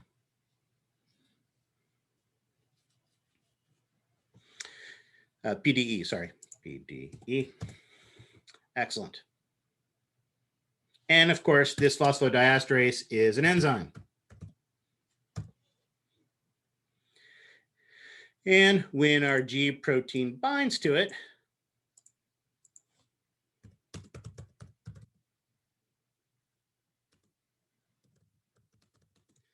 phosphodiesterase, and activates it. So So question, again, is there an E or an A in that, in the middle? phosphodiesterase. It's a PDE is how you spell, is how you abbreviate it. I said the A in the middle, because in the slide there's an E. I didn't know if that A is supposed to be the E. I don't know. I don't remember. I get one letter just like you guys do. So go by whatever the spelling on the slide says. Oh, you're right. It is an E. You are correct. Now that I think about it and I look at it, it doesn't look right. So yeah. Pretend there's an E there. I get one letter just like you do. There you go. That does look better. Okay. Activates the G protein activates the phosphodiesterase. And what phosphodiesterase does is phosphodiesterase converts cyclic AMP into just simple adenosine monophosphate. So it takes our cyclic AMP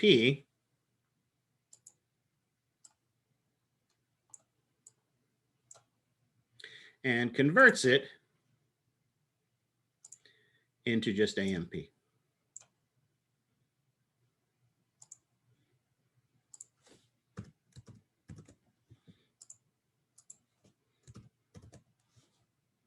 Now, again, you don't need to molecularly know what the difference between cyclic AMP and just AMP is, but the overall effect is what happens to the amount of second messenger we have inside this cell.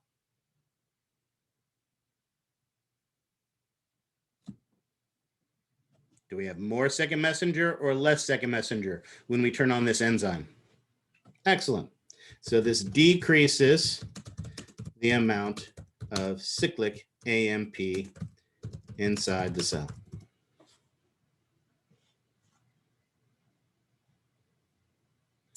Of course, if we have less cyclic AMP,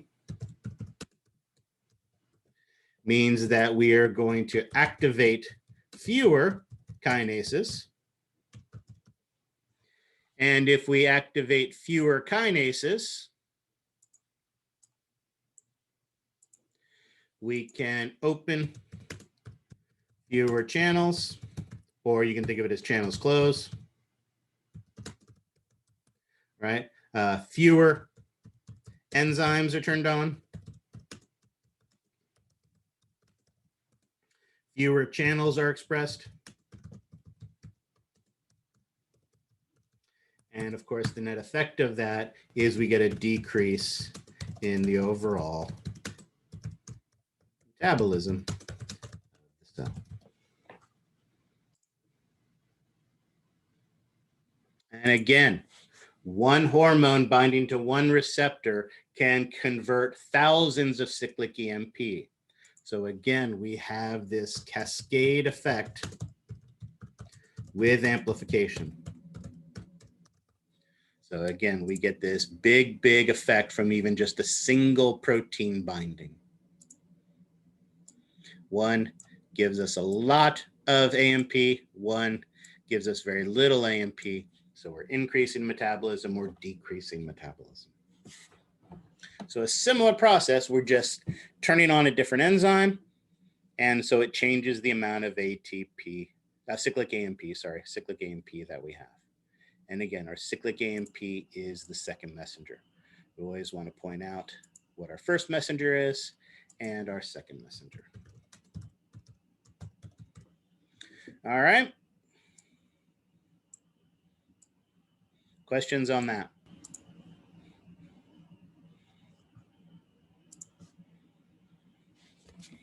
It's not good when we're only hitting 10 o'clock and you guys are already getting silent on me.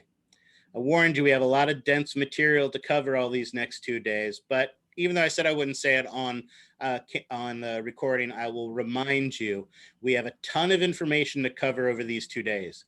You had a ton of information last week that you're covering, and I appreciate that it can feel a little overwhelming. However, I want to remind you that Wednesday is the last day you're getting new material. And the week and the exam is the following Wednesday. So you have a full week to synthesize and make sense of this information. Yes, some of that time is going to be spent on your group presentations, but you should have already been working on your group presentation, so it shouldn't require that much effort to be able to do that. So you have a ton of time to synthesize this information and make sense of it. Make sure you use it appropriately. The trap people fall into is thinking, oh, I have a whole week to study this stuff. And so they put it off and they put it off. And what happens is you get further and further away from the information. So it feels less fresh. You remember less of it. And then you're trying to cram all this dense material into 2 days right before the exam. And I guarantee you, if you wait to the last 2 days before the exam to study for it, you are going to get hammered on this exam. There is a ton of material. It is not necessarily intuitive because it's all chemical and molecular things like this. So the good news is you have plenty of time to make sense of it. Make sure you're using that time. All right. And again, if you don't like my pretty picture, here's the pretty pictures from your textbook. Again, here's the simple one with that inhibitory effect. Our G protein activates phosphodiesterase. So again, starts the same way. Oops, where's my annotation? Right. We have the binding outside. We have the activation inside. However, what's different this time is what that G protein does. In this case, the G protein activates phosphodiesterase with the E. Thank you again for that correction. I'm not a good speller to begin with, but I'm going to have to type, talk, and spell at the same time. I'm pretty hopeless. And what that phosphodiesterase does is it breaks down cyclic AMP into just AMP, meaning we have less second messenger. And less second messenger means fewer kinases, less enzymatic activity, fewer channels are open, and our metabolism decreases. Exactly, yes, thank you. I appreciate that. All righty. Questions on this? All right. Second possible pathway by which a hormone influences a cell. And notice both of these are the amino acid-based pathways. Amino acid-based hormones, remember, affect the metabolism of the cell. So we need to know how to increase the metabolism. We need to know how to decrease the metabolism. So we have done that. What that leaves us with is our third pathway that involves our lipid-based and therefore lipid-soluble hormones. Now, lipid-soluble hormones are here. Let's actually go to the picture for this one. Go ahead and draw this. Go ahead and clear the drawing this time. Our goal this time is to talk about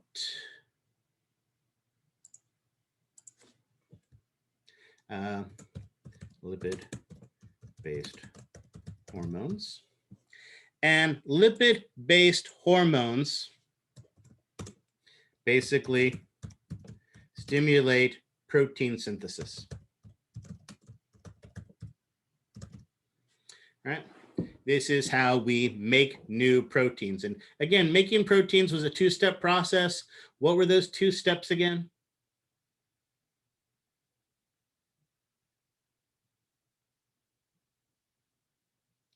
What are the two steps in protein synthesis? Don't make me think. Transcription and translation. Transcription and translation, absolutely. So we have a cell. Inside that cell, where does transcription take place? In the ribosome. Excuse me. No, in the nucleus. Nucleus, absolutely. Nucleus is where our transcription takes place.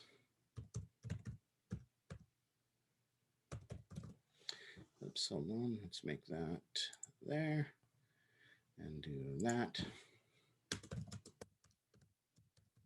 Excellent. Where did translation take place? The ribosome.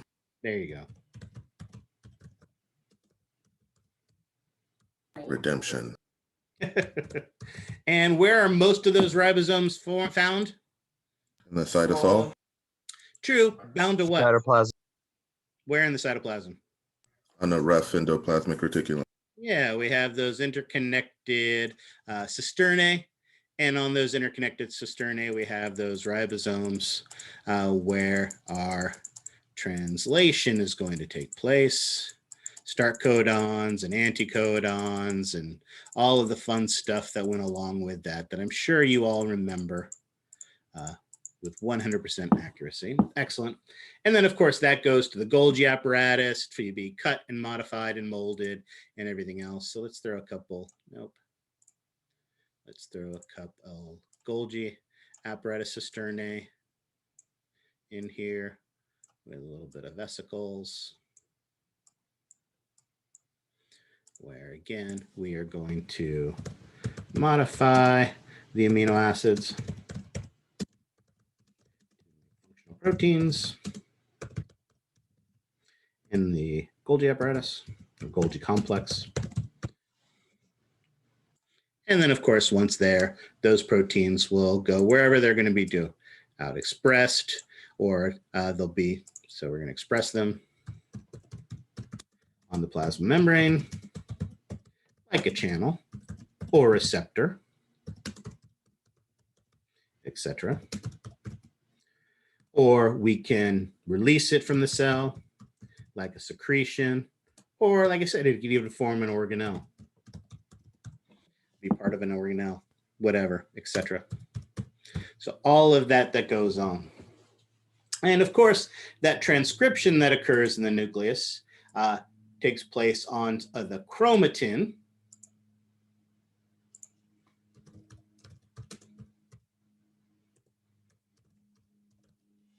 which, of course, you remember is a combination of DNA and the proteins that stabilize it.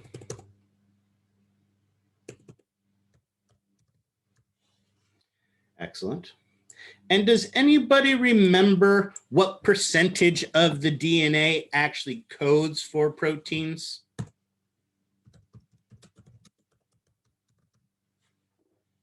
Like 10%. Even worse than that, 5%. about 1.5%. Right? We touched on this only briefly in 430. We did mention it, but we touched on this briefly. The problem we have is that every single cell in the body has the exact same DNA. Right? So how the heck do we get different cells to make different proteins when we need them to make those specific proteins? If I were to take a dart and throw it at my DNA, what are the chances I'm going to hit a protein, let alone the instructions to make the protein that I want? Is that going to be very good, very likely to happen? No. No. And so back in 430, the way we said and explained how this happens, the way even at the beginning of class today, the way we said we get toenail cells to make toenail proteins and liver cells to make liver proteins and eyeball cells to make eyeball proteins are these lipid-based hormones. So it is these lipid-based hormones that basically direct both when and what proteins to make. That's really the key to this process. Now, the other big thing about these being lipid-based hormones is they are lipid-based. And being lipid-based, they can pass through the plasma membrane via simple diffusion. So when I have my lipid-soluble protein, that lipid-soluble protein can just glide right on in to the cell and just enter the cell via simple diffusion. Notice this means that my receptor does not have to be on the plasma membrane.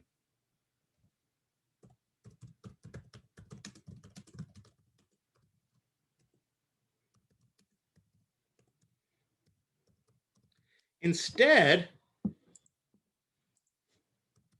the receptor is in the cytoplasm or can even be in the nucleus.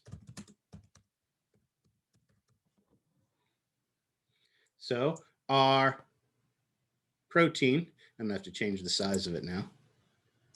Not protein, my lipid-based hormone can bind to its receptor. Hold on, let's cheat.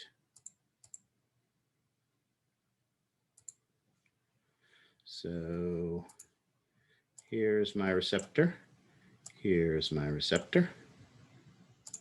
and my hormone can bind to that receptor in the cytoplasm or actually in the nucleus itself. So it can either bind in the cytoplasm or, excuse me, or it can bind to the receptor inside of the nucleus. Either way, when it binds, it forms our hormone receptor complex. And if it binds outside the cell, outside the nucleus, it then enters the nucleus.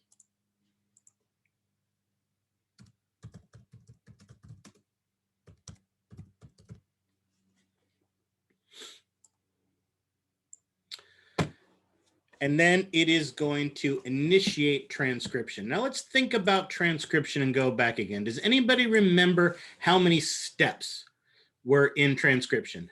Thank you, Max.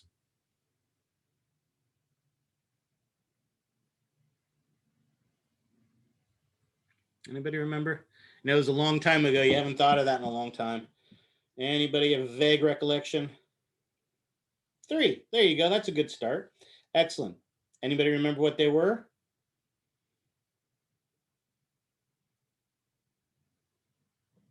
RNA made a copy of DNA. So you got the right idea. The goal was to make, so you're right. Excellent. I like that. So our goal of transcription was to make messenger RNA. Of course, to do that, we used an enzyme. Anybody remember the name of the enzyme? DNA polymerase? Close, but remember we want to make RNA, so it's RNA polymerase. So you got the hard part, the polymerase part. So excellent. We have that enzyme RNA polymerase. And if you remember correctly, and I'll cheat and I'll do it up here. Here is our strand of DNA. And more specifically, this is the template strand. And remember, this template strand had a promoter region.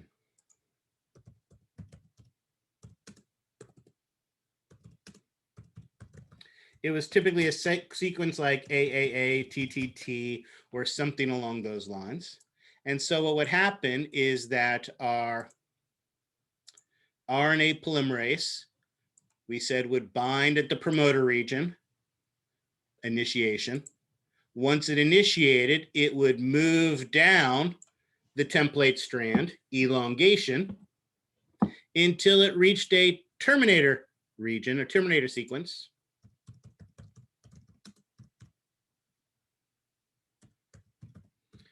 At which point, like AAA, AT, or something like that, and it would let go. And when it let go, the DNA would go back together. And as a result of this, we would have that strand of messenger RNA that was made. Any of that sound vaguely familiar to you guys? Vaguely. Vaguely. Excellent. All right. So initiation, elongation, termination. And the key is it starts at a promoter region. Some sequence of nucleotides that tells the RNA polymerase where to bind. And we all accepted that without any problem when we were in 430. But here's the issue. Every single gene has a promoter region. So why aren't RNA polymerases binding to all of them all the time, making all proteins? How do we tell it what protein to make and when to make it? And the answer to that is this hormone receptor complex. What'll happen, and because I don't have this an easy, well, I guess I can draw it simply.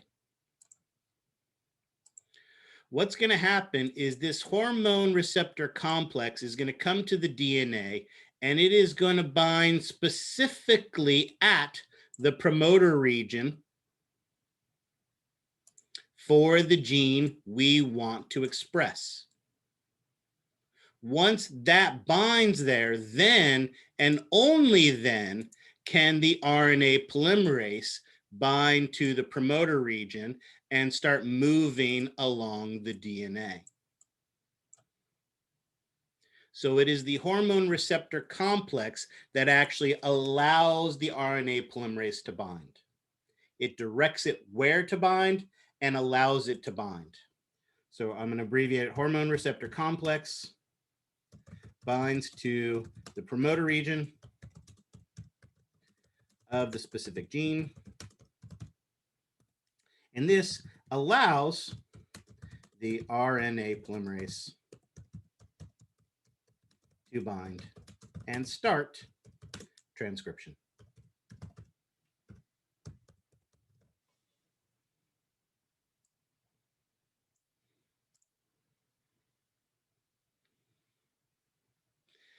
Of course, once that transcription begins, we make that messenger RNA.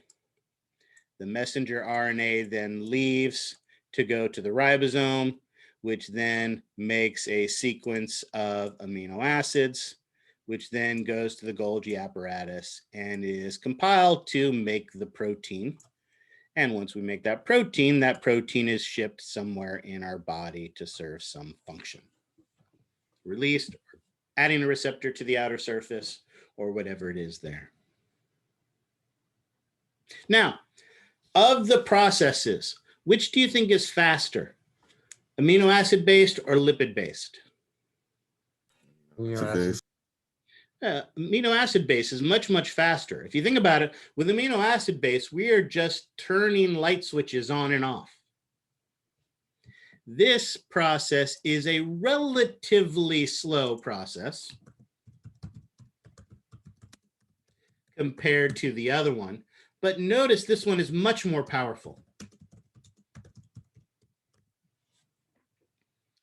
With this lipid-based hormone interaction, we can change a cell permanently. We can express a protein on the surface of this cell that has never been there before. Letting some ion that hasn't come in, put a receptor on the surface, allowing a different chemical signal to bind to it that has never been there before. So while this is a much slower process than just turning enzymes on and off, it is an incredibly powerful process. And as we know, once you make a single strand of messenger RNA, are you just going to make one protein? Do you only read a messenger RNA once and then crumple it up and throw it away? These are the easy questions, folks. No, you make money. No, you can read it thousands of times. So once again, notice we are getting a cascade effect with amplification. A single hormone binding to a single receptor can cause thousands of proteins to be produced.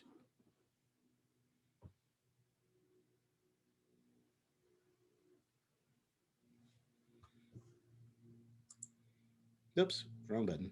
Sorry. Meant to save it. Save and clear right next to each other, which is a little scary. All right. Let's look at the pretty picture from the textbook. Notice here, we see the exact same thing with the pretty picture in your textbook. We have a steroid hormone. Notice it's got those four rings of carbon enter into the cell through a simple diffusion, where it binds to the receptor either in the cytoplasm or in the nucleus, forming that hormone receptor complex. And then that hormone receptor complex binds to the specific DNA of the specific protein, right? So the promoter region of the specific protein we want. And once it binds to the promoter region of the specific protein we want, then our RNA polymerase can bind and start transcription. And then you don't have to explain everything that happens after transcription. You do have to get to this point of where the RNA polymerase is binding and starts, actually, let's be more specific, starts transcription and makes a single strand of messenger RNA. And you can stop the process there. You don't have to tell me what happens to the messenger RNA, but I want to know that this lipid-soluble activity causes a hormone, lipid-soluble hormone, this lipid-based hormone causes the production of a messenger RNA for a specific protein. And there's your third pathway. Like I said, I guarantee all three of these questions are in your are in a group, and one of these you will have. I guarantee it.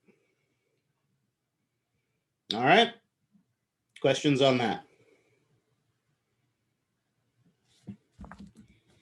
Excellent. So those are our three pathways by which hormones, 2 for amino acids, 1 for lipid base, how they influence and affect a cell. There you go. We make that new messenger RNA. And again, dramatically, it's a slower process, but huge impact that it can have on the cell. And here's the pretty picture from your textbook showing it as well. I like this illustration from your textbook a lot because their hormone receptor complex reminds me of a candy corn. And it's almost Halloween. Okay, not really. Easter? Do you get candy corn during Easter? Probably not. Oh, Halloween will come around again. All right, excellent. Now that we know the types, now that we know the mechanisms, now we can start getting specific. So our goal for the rest of class today is to start going through that list. We need to talk about the glands. We'll talk about them and what you're responsible for histologically, for the ones you're responsible for histologically. And we'll talk about which hormones you're responsible for each gland. Many of the glands we're going to talk about produce more hormones than you're being held responsible for. You are only responsible for the hormones on the list.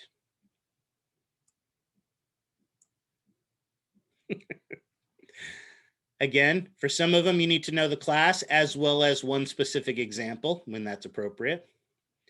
And then for each, you would need to know the target, the effect, and how it's regulated. And remember, how it's regulated is going to be one of 3 ways: humorally, hormonally, or neurally.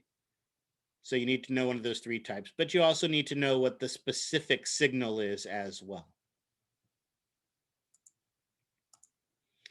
All right, excellent. So we will do that, but let's go take a quick stretch break, a quick cry break, a quick caffeine break, whatever it is that you need to keep yourself going for the next couple hours. Let's get that done, and then we'll come back and dive into the rest of this material. It is 10:25, so let's come back at 10:40, and at 10:40, we will pick up from here. If you have not done so already, I strongly encourage you either to print out the handout I gave you or make your own of some type so that we can go through that handout together. So restart at 10:40. I'll start the recording at that point. And like I said, have your handout. All right. Any other questions? All right. See you in 15 minutes. All righty. Let's go ahead and get started. Any questions before we get rolling?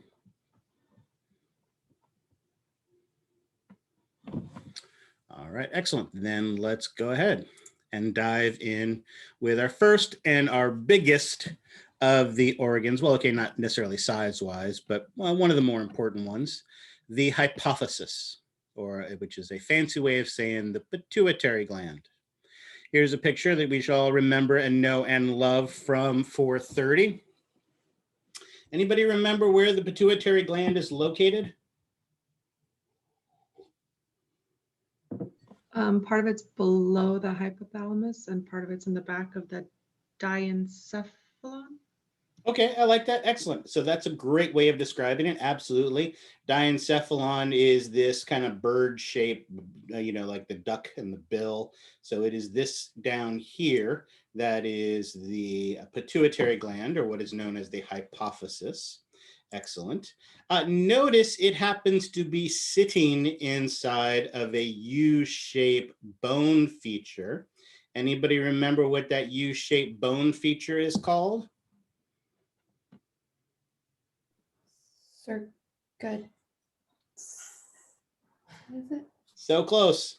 I can't remember. Terut. Scilla turcica. There you go.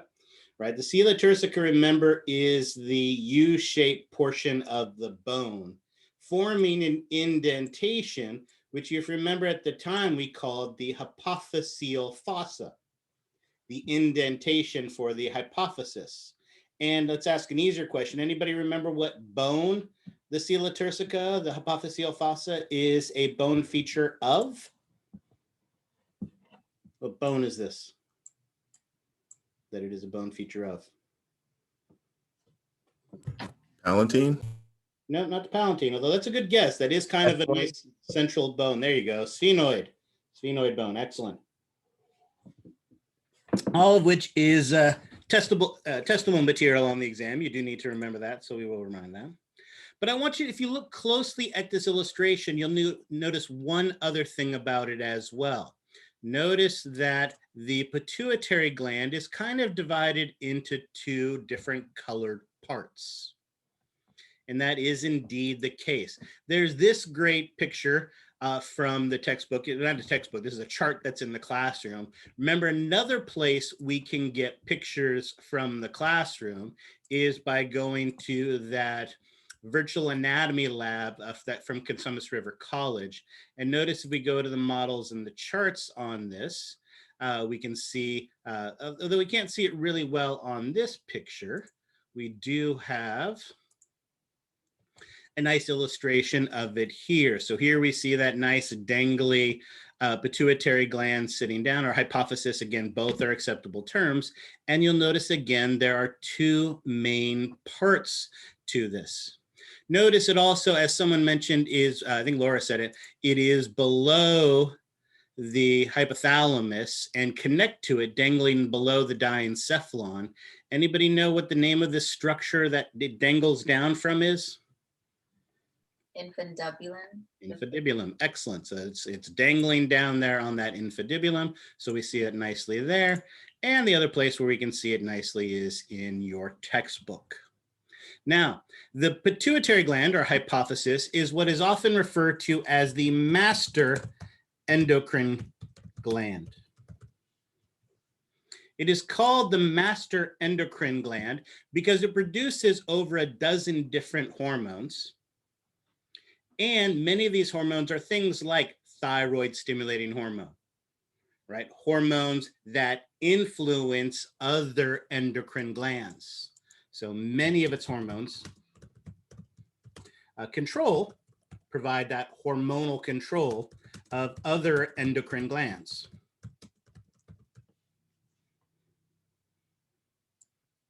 So it's the master endocrine gland. For the longest time, it was believed this was the control center, the command center for our endocrine system. All right. And as we've seen from the pictures, it is comprised of two main parts. The posterior pituitary happens to be comprised of nervous tissue. And because it's comprised of nervous tissue, it is referred to as the neurohypophysis. Its job, being nervous tissue, is to release hormones. And this is the part that infundibulum connects directly to, allowing information to go directly to the posterior pituitary. The anterior pituitary, which is also the larger part, this is the larger part on the front, is also known as the adenohypophysis, is glandular tissue. And like all glandular tissue, it makes and releases hormones. Notice something a little different there from the neurohypophysis. The neurohypophysis does not make its own hormones. It just stores and releases them.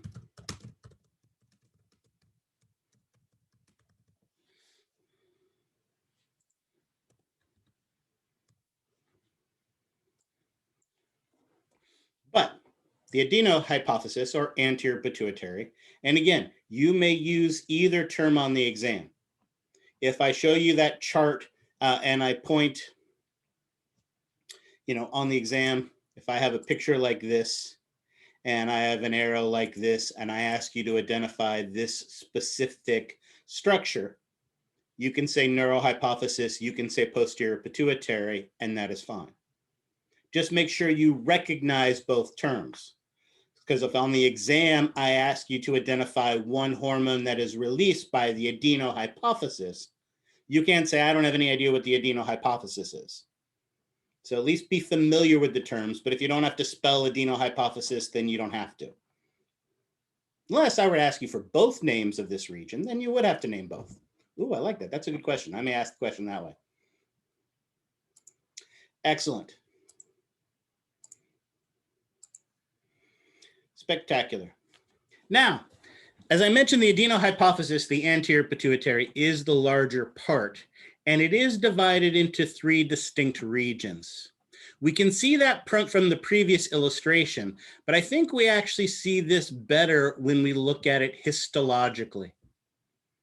You will notice as you're looking at your list, the pituitary gland is one of the structures you are responsible for histologically. Notice we can identify some of the things we already need to be able to identify. Notice here, this stalk, oh, that green does not show up well at all. Let's try blue. This stalk-like structure connects to this much clearer, more whitish appearing region that is smaller in size and lighter in color. And this is the nervous tissue. That, of course, forms the posterior pituitary. Why might it be more lightish in color like this? Again, color is one of those things we don't always pay attention to because it tends to be an artifact. So it's not important except when it is. Why might this tissue be lighter in color? What do we know about nervous tissue?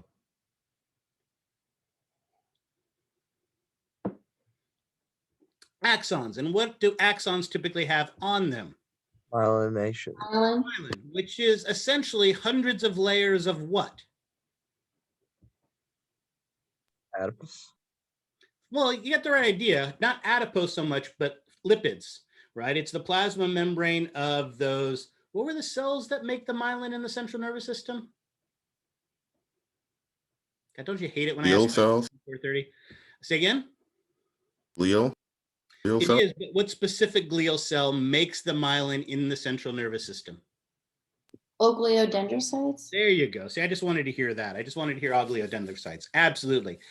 Wrap their plasma membranes hundreds of times. So we basically have lipids wrapped around that, giving it that whitish color. So typically this nervous tissue has more of a whitish color to it.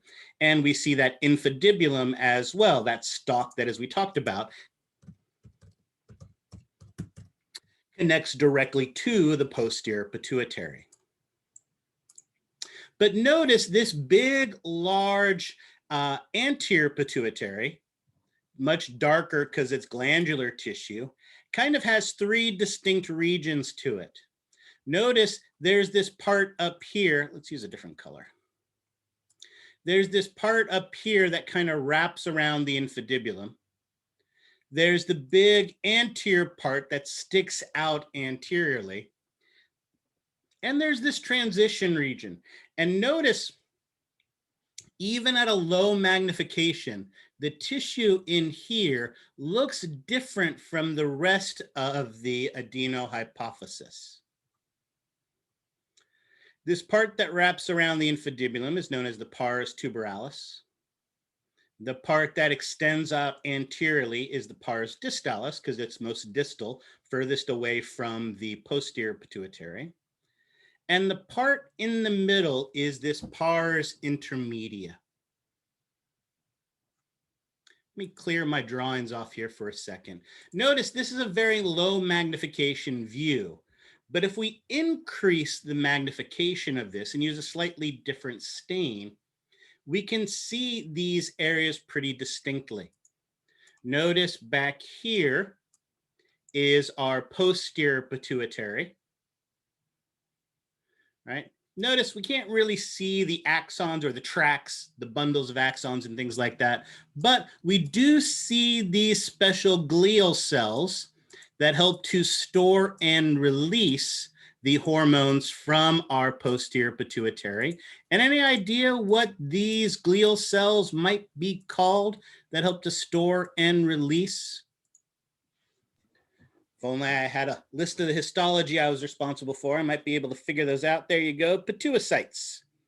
These are the pituocytes, the nuclei of the pituocytes we see here. Notice when we look over here at the anterior pituitary, we see much more of the glandular type of structures that we would expect from a gland, cuboidal or tubular shaped structures that are making the secretions. But notice there's this area in the middle.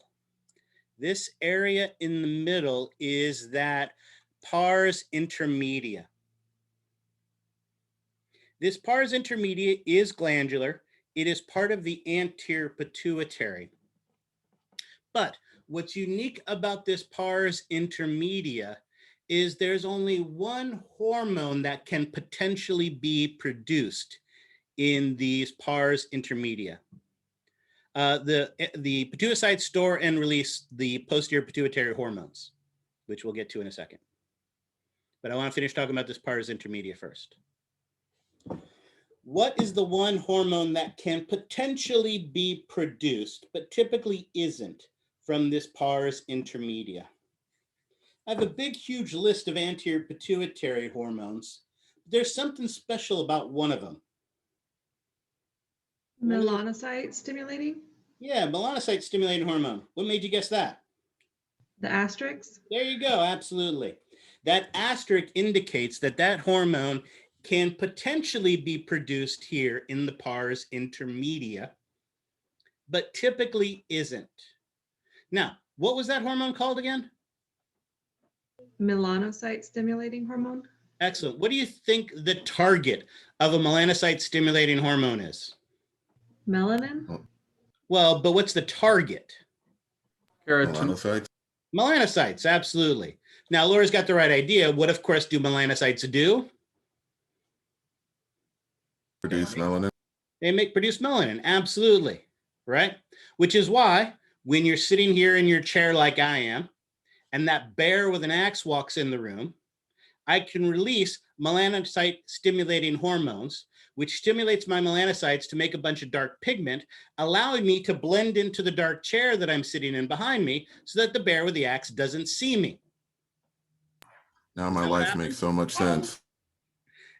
Okay, obviously that isn't what happens. However, are there some amphibians, some fish, octopi, things like that that are capable of doing that? Yes. We typically do not produce a lot of melanocyte stimulating hormone, really any. However, if you were to have a tumor that occurred in this region, could you start producing excessive amounts of melanocyte stimulating hormone, causing a darkening of the pigmentation of the skin, indicating to doctors what the problem might be? Yeah, absolutely. So obviously we know our target, melanocytes. We know the effect, which is to stimulate the production of melanin, darken the skin. But why we have this, why it's there, because it's something we don't really use. We don't really understand how it's regulated. So you just can put a question mark there, or really put an X through it, because I'm not going to ask that question, because we don't really understand how this is regulated or why humans even produce it, because we don't really use it. So it's there, it's interesting, but we're not gonna, we need to know that it's produced here in the pars intermedia. We need to know what it targets and what it does, but we're not gonna worry about how it's regulated. All right, so that's really nicely here. Oh, the other place you see this nicely, I'm hoping they have it. I actually didn't look at it ahead of time. Oops, wrong button. I want you to go here. There we go. Excellent. So notice this is the illustration. There's this great chart in the classroom for the endocrine system. And they haven't shown us the whole chart, but they've shown us the individual pieces in this site. Notice here that our illustrator has done a much nicer job of showing these pituocytes, making them look like glial cells here in the posterior pituitary, that is back here. Notice everything forward is then going to be the anterior pituitary, and notice glandular looking structures. But notice again that pars intermedia, the glandular structures look different from the pars distalis or the pars tuberalis.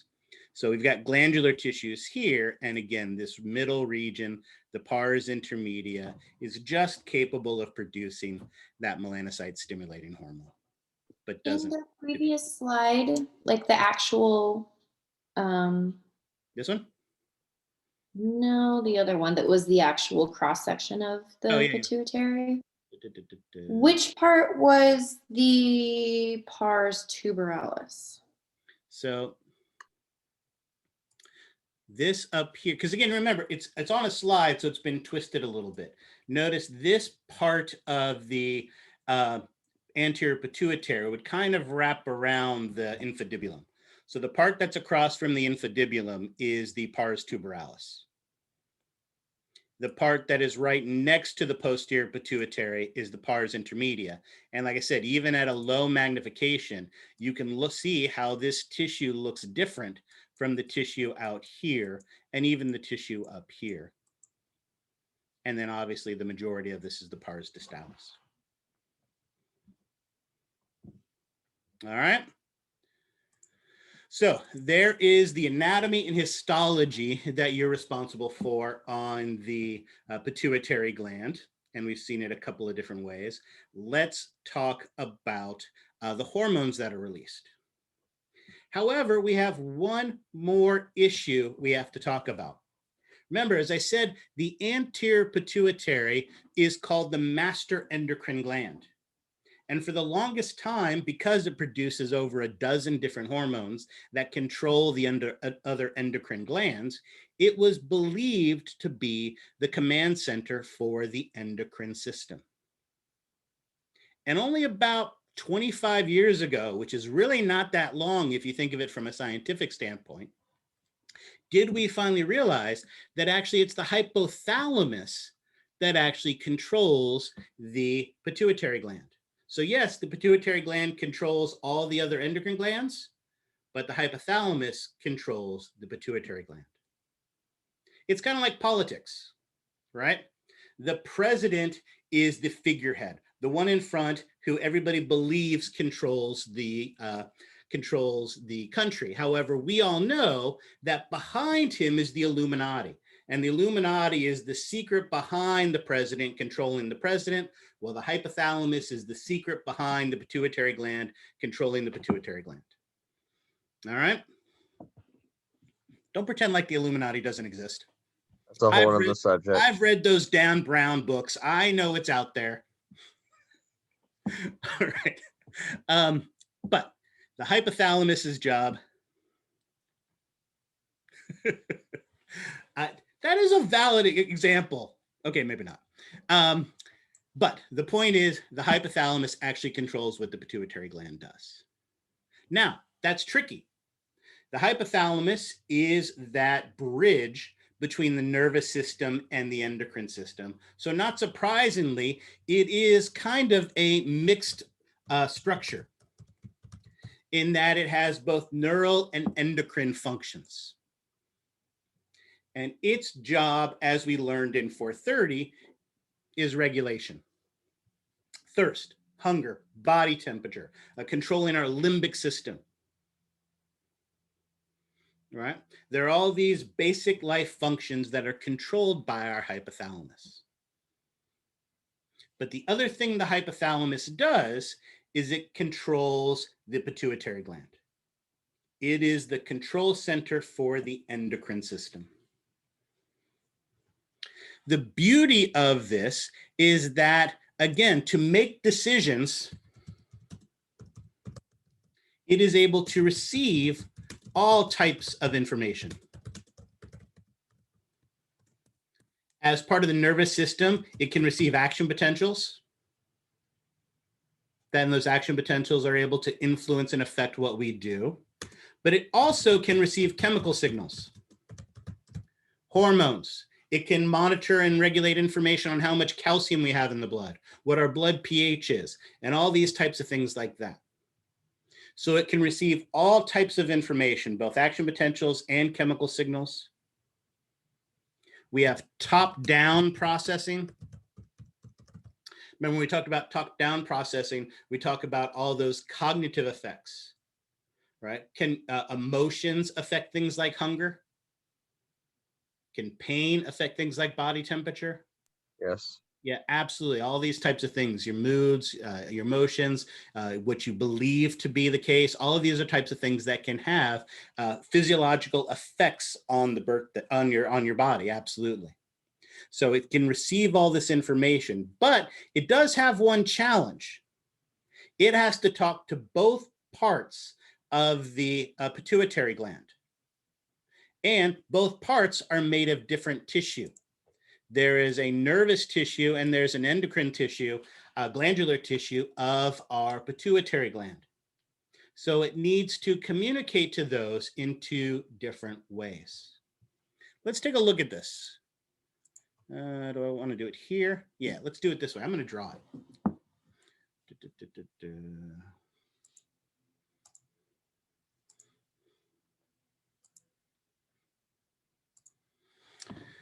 All right.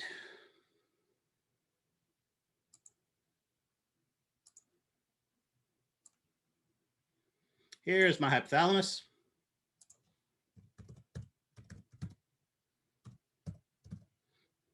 Oops. And then down here,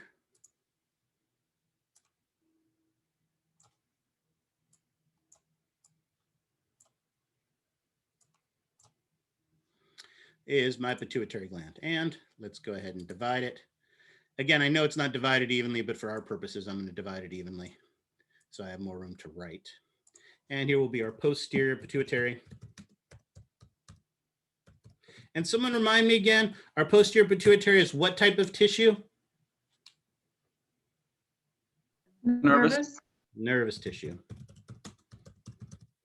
And then our anterior pituitary, which is what kind of tissue? Glandular. There you go.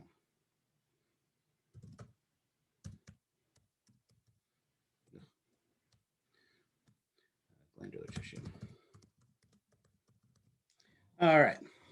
And conveniently enough, we know there's one other structure involved here as well, the infundibulum.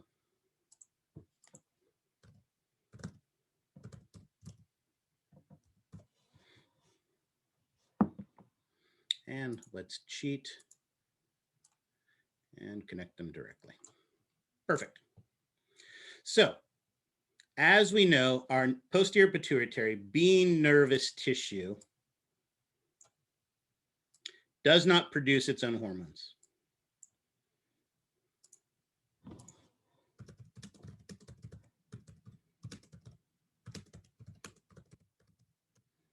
Just releases them. Well, just stores and releases them. And what were the cells that we said that really helped in that storage and releasing of hormones? Pituicytes. Yeah.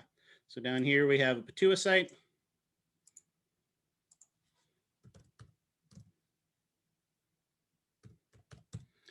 And that pituicyte is going to be able to store and release hormones into our systemic vein, right? Where it's going to be able to go throughout the body. All right, from there, everywhere. So what we need to do is first make these hormones.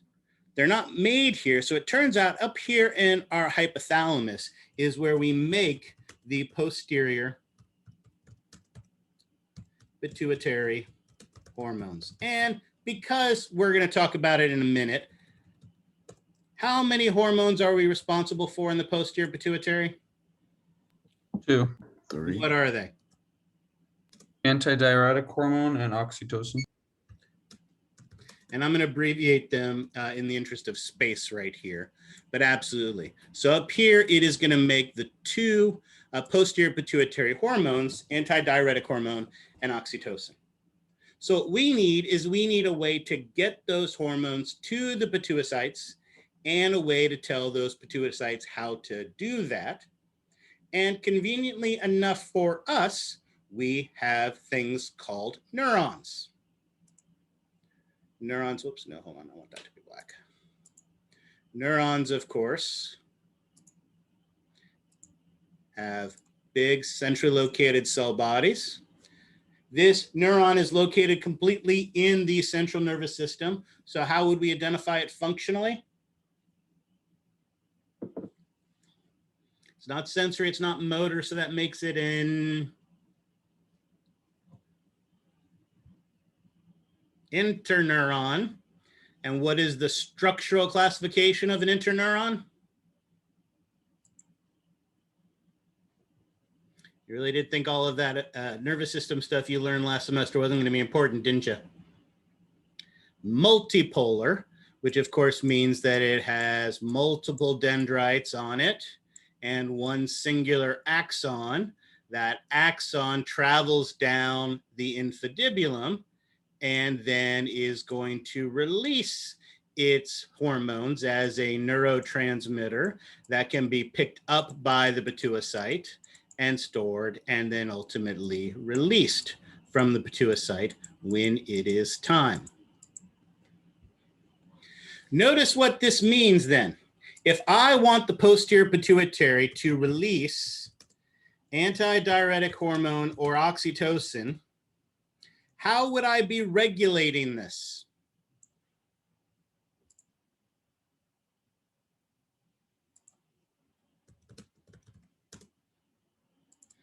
If I needed to suddenly release more antidiuretic hormone, how would you say that I'm controlling it?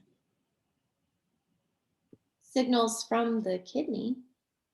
Well, okay, ultimately, but in this case, if I need to tell the anterior pituitary to release antidiuretic hormone or oxytocin, that decision starts in the kidney, but that information from the kidney tells the hypothalamus what it wants.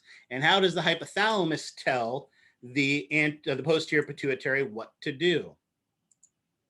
With the releasing hormone? Nope. If only there was something that looked an awful lot like a nerve there that was telling the pituitary what to do. That looks a lot like neural control.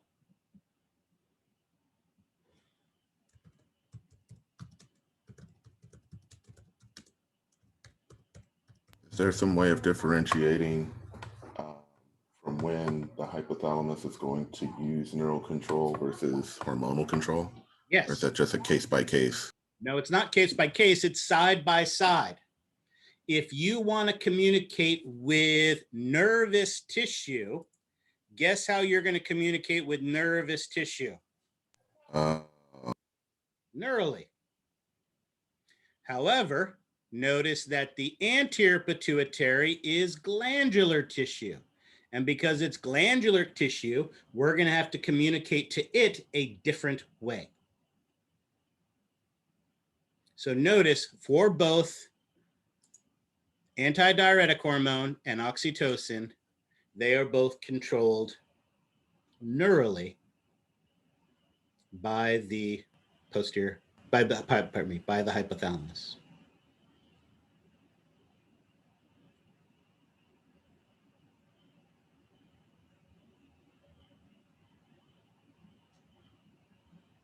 Again, I thought this was the easy one. That's why I wanted to start with this one. I thought this was simple. Neural tissue communicates with neural tissue neurally, telling it what to do.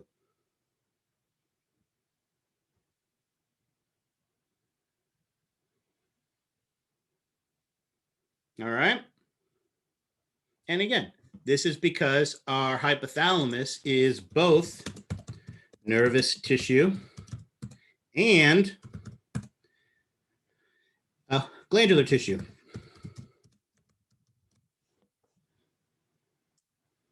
So the nervous part is what is going to be used for the posterior pituitary, producing the hormones, giving the hormones to pituicytes, and telling the pituicytes when to release them.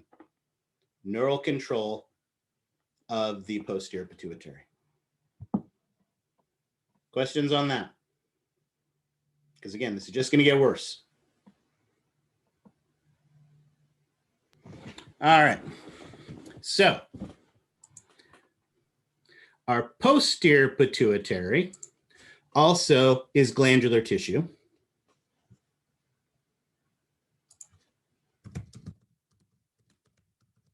And more specifically, glandular endocrine tissue, which means it produces and releases hormones. So up here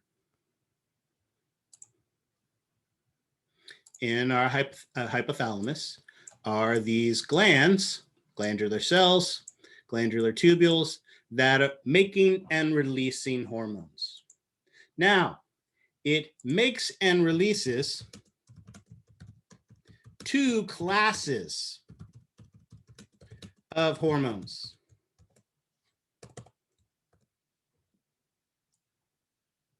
Those two classes of hormones are releasing hormones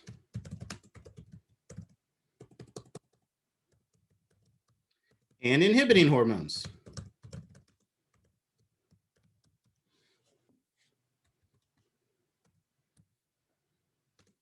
Guess what releasing hormones do? They cause a release? Yeah, they tell the anterior pituitary to make and release more hormones. And guess what inhibiting hormones do?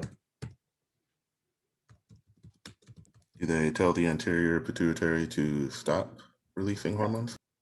To make and release less hormones.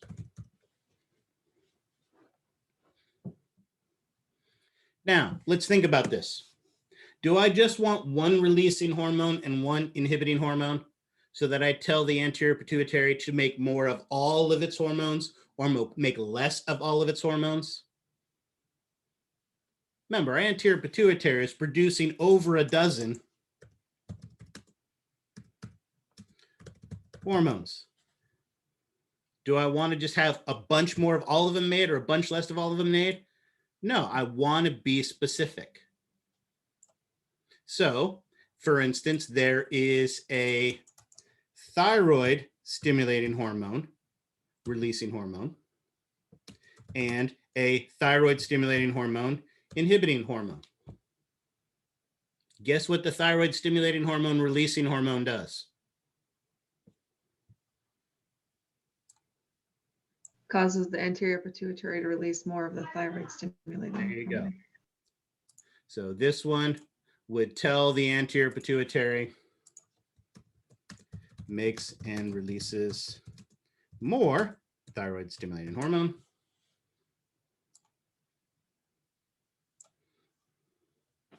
And of course, this one tells the anterior pituitary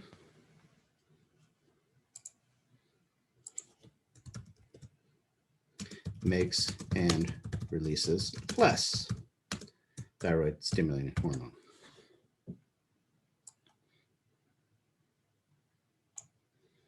And there's a human growth hormone releasing and a human growth hormone inhibiting, and a gonadotropin releasing and a gonadotropin inhibiting, and so on and so forth. So notice, if you think about it, this actually is really good news for you, because for all hormones of the anterior pituitary, how are all of them regulated? By releasing and inhibiting hormones from the hypothalamus. Excellent. And so what type of regulation would that be? Hormonal regulation. There you go. Hormonally via releasing and inhibiting hormones of the hypothalamus. So just that simply, we have figured out how all of the hormones of the anterior pituitary are regulated.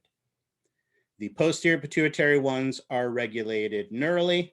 The anterior pituitary ones are regulated hormonally via the hypothalamus, is releasing and inhibiting hormones.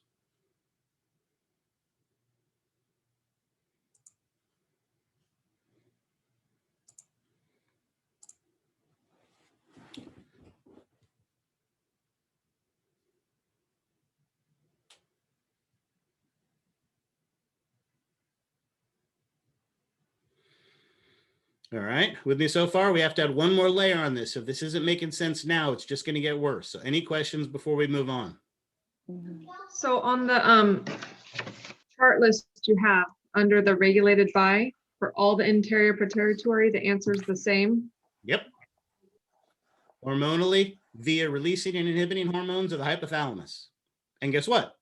For all of the ones of the posterior pituitary, they're the same. How are they both regulated? Neural control. Yeah, via the hypothalamus. Remember, you want to say the three, either hormonal, humoral, or neural, and then what specifically it is. What hormone is it that's doing it? What thing are you counting in the blood that's doing it? Or what branch or structure in the nervous system is doing it? Excellent. So like I said, there's just one more layer we need to add to this. So any other questions before we add that one more layer?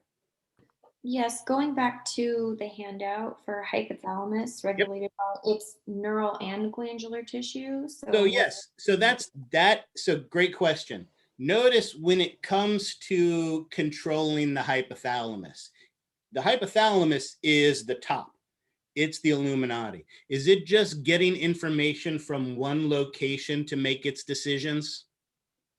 No. No, it is synthesizing information from everywhere. So its regulation is far too complicated for us to get into in a class like this. So you can put a big slash through that as well, right? So again, it's everything. It's taking information from everything, special senses, internal sensors, everything, so somatic, autonomic. So again, that's the top of it, and that's how it makes its decisions. It's far more complicated than we're going to worry about in this class. So we're not going to worry about that because that's the top. Thank you for asking that. I forgot to mention that. All right. One more time. Yeah.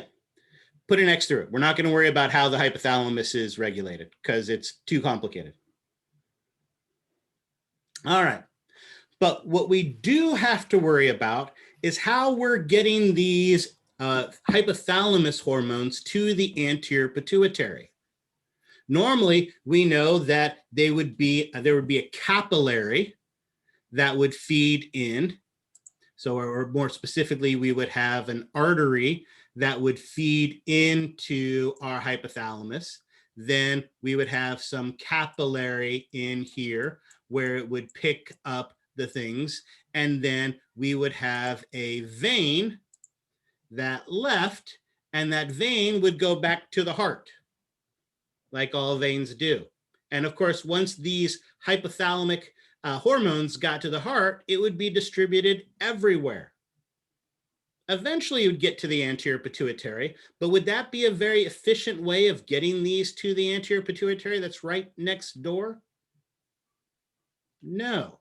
So luckily for us, we have a similar system similar to what we saw in our digestive system. Notice in our digestive system, we picked stuff up in the capillaries of our small intestine and our stomach. And instead of going straight back to the heart, we went to another organ first. What was the organ we went to in the digestive system? I don't know. We haven't done that yet.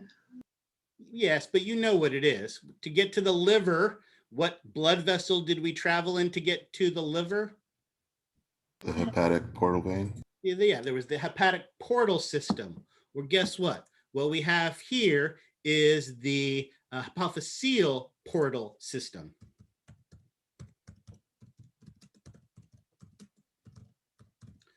Where the blood vessel from the vein coming from that capillary in the hypothalamus goes to the pituitary gland first, where there is then a second capillary.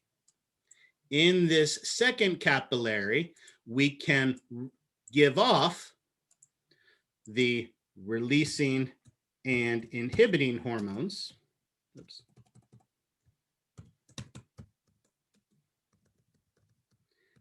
Are released to the anterior pituitary. And at the same time, we can pick up the anterior pituitary hormones and carry them to the heart.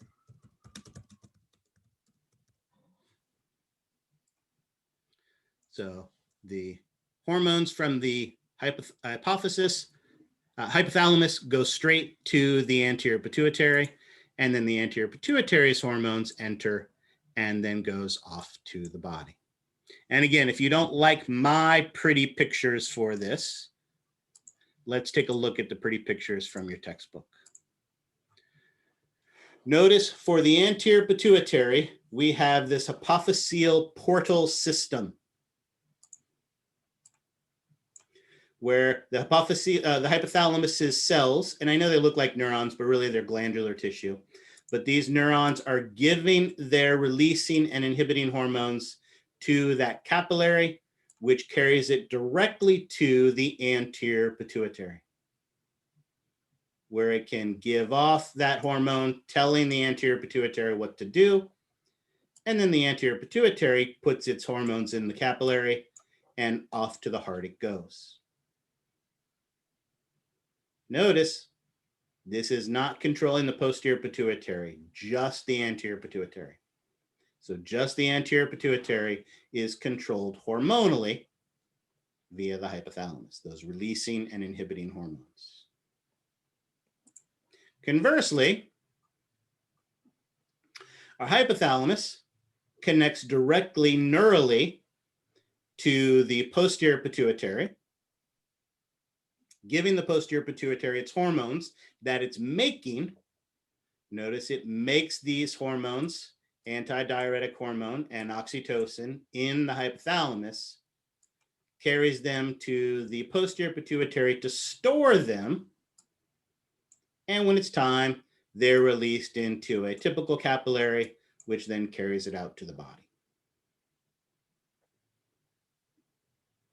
So 2 different methods of control for 2 different types of tissues for the 2 different parts of the pituitary gland. Questions on that? And like I said, the good news about that is you now know all the mechanisms for controlling all parts of the pituitary gland. Questions on this? All right, then let's get specific. Let's start working through our list. Here we see this nice, great summary chart of all the hormones you're going to be responsible for. And as I said, while the pituitary gland produces over a dozen different ones, notice here you are responsible for 6 coming out of the anterior pituitary, really 7, because that melanocyte stimulating hormone, remember, comes from the pars intermedia, and 2 coming out of the posterior pituitary. Let's start with the posterior pituitary because it's just got 2 and it makes it easier. Posterior pituitary is, of course, nervous tissue. So remember, on your list, this is the one special thing. These 2 hormones, and what are the 2 hormones of the posterior pituitary again? Antidiuretic Antidiuretic and and oxytocin. Yeah, antidiuretic hormone and oxytocin. These are the only 2 hormones you're responsible for that are produced in a different place than they are released. So if I asked where oxytocin was produced, where would your answer to that be? Hypothalamus. If I asked you where it's released, what would your answer be? Uterus. Where it's released from? Posterior pituitary. Yeah, remember, this is stored and released only from the posterior pituitary. They're actually made in the hypothalamus. These are the only 2 hormones that are not made in the same place that they're released. So that's why we make a point of emphasizing that. Okay. The first one is antidiuretic hormone, which once you've written out once, you can abbreviate ADH. And let's look through our list. What is the target of antidiuretic hormone? The kidneys. Kidney, absolutely, excellent. And what is it that it tells the kidney to do? Reabsorb water from the urine. Absolutely, right? Absolutely. Its effect is to reabsorb water, right?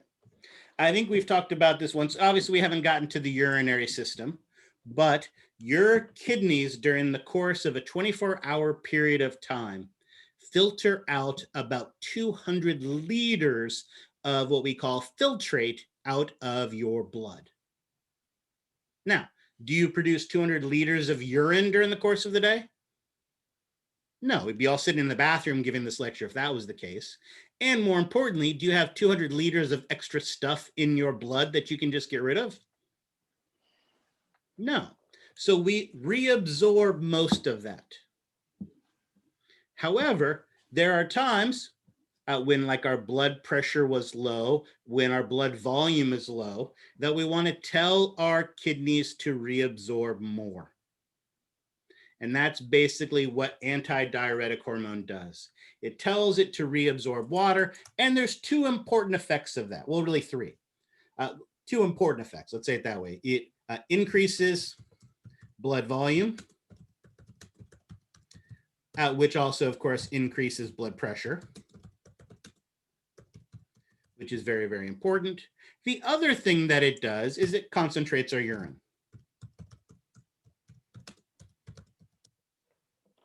Again, is it vitally important that the urine be concentrated? No, it's vitally important that we get our water back into our body. Now, you have maybe never thought of antidiuretic hormone before, but most of you are aware of it because things like caffeine suppress the production and the release of antidiuretic hormone. So when you get that quad shot of Dutch brothers on the way to school in the morning, right? Half an hour later, you have to pee really badly. And where else does that occur? Back in ancient times, there were these things called bars that you would go to on Friday night. And alcohol also suppresses the production of and release of antidiuretic hormone, which again, you may not have ever thought of those terms, but when you're at that bar on Friday night, and once you go to the bathroom and break the seal, what happens? Gotta pee all night. You're peeing all night long, right? And don't even get me started on what those four locos will do to you with both the alcohol and the caffeine, right? That dehydration from the loss of water is one of the things that leads to the hangover you have the next morning, right? So things like that, those are chemicals that suppress the production and the release. So what ends up happening, you don't keep as much water, your urine becomes very dilute, you're basically peeing water, it's very clear in color, and it lowers your blood volume, lowers your blood pressure, dehydrates you. And how is this regulated? Neurally. Via Hypothalamus. hypothalamus. If you just put neurally, you're only going to get partial credit. I want to know one of the three methods and specifically how it's done it. So neurally via the hypothalamus. Excellent. So in this case, the effect is the function, right? So the function of the antidiuretic hormone is to cause water. Specific function is to reabsorb water, which causes an increase in blood volume, increases blood pressure. Yeah. But yes, if you just said reabsorption of water in the kidneys, I would be fine with that. Yep. All right. One more. What are the targets, plural, of oxytocin? Uterus. And? Well, why does it target the uterus? Contractions. Contractions, excellent. Why might you want to do that? Get the baby out. Get the baby out, absolutely, right? Why might you want to do that after the baby is out? Stop bleeding. Clear it out. Yeah, how about to get it back down close to its original size? A uterus that has never held a baby inside of it is about the size and shape of a pear. Obviously, it's got to expand tremendously to hold a basketball. And then once you get rid of that basketball, you want to bring it back down close to that size. So the uterine contractions are important for getting the baby out, but also getting mom's body back to where it was before. But as a couple people have pointed out, its other target is the mammary glands. Right? And why do we want to target the mammary glands? Milk production. Is it producing the milk? Milk ejection or letdown. Absolutely. The breasts produce the milk. However, to express it, that milk has to be moved from the glands themselves into these lactiferous sinuses that make it easier for the baby to be able to extract it or for mom to be able to eject it if she's pumping or something along those lines. Again, for you, those of you who are mothers, you may have experienced this. You had the baby, you're breastfeeding the baby, and then after a couple of months, you finally get to have that first day away from the kids where you and your significant other get to go someplace exciting like the mall. And while you're hanging out at the mall, someone's kid cries, and if someone else's kid cries, what happens? Start leaking. Yeah, you can start leaking, absolutely. Right, because of that milk letdown, the crying of the baby triggers that what is now a learned behavior of when a baby cries, the milk gets let down by that oxytocin. So absolutely that. So it's not producing the milk, but it is allowing the milk to be expressed. Excellent. So again, uterus and mammary glands, very, very important processes. And we talked about the effects of what it does. Now notice, having a uterus is something that males don't have. Do males have mammary glands? Yes. Yes, yes, they do. But like a female who has never been pregnant, those mammary glands are immature, not capable of producing milk. So technically they have mammary glands, they're just immature mammary glands that are incapable of producing milk. So do males need oxytocin? Well, it turns, so do they produce it? Yeah, Yeah. males do produce it. So why? Well, it turns out the other thing that oxytocin does is oxytocin leads to an increase in intimate bonding or social bonding that occurs, right? Having that skin-on-skin contact with the baby, which is another important part of the breastfeeding process, increases bonding between the mom and the baby. And having that same skin-to-skin contact with the dad can help in the bonding process as well. With adoptions, if a female is adopting a baby, a baby, one of the things that that mom can do is actually take oxytocin and also prolactin supplements to actually be able to mature her breasts to be able to produce milk. Typically not enough to sustain the baby by itself, but again, it can help in that bonding. If you have eye-to-eye contact with your dog, one of the things that'll happen is both of you will see an increase in your oxytocin levels. So it helps to form this, increase this social bonding, and as such is sometimes referred to as the cuddle hormone. It is produced by intimacy. By intimacy, I don't mean sex. To random people having sex in the bathroom of a bar is not going to increase the oxytocin levels. However, skin-to-skin contact between two loved ones that doesn't include, conjugal activities can cause an increase in oxytocin levels. And again, can help with that bonding. So the intercourse is not required for the production of oxytocin.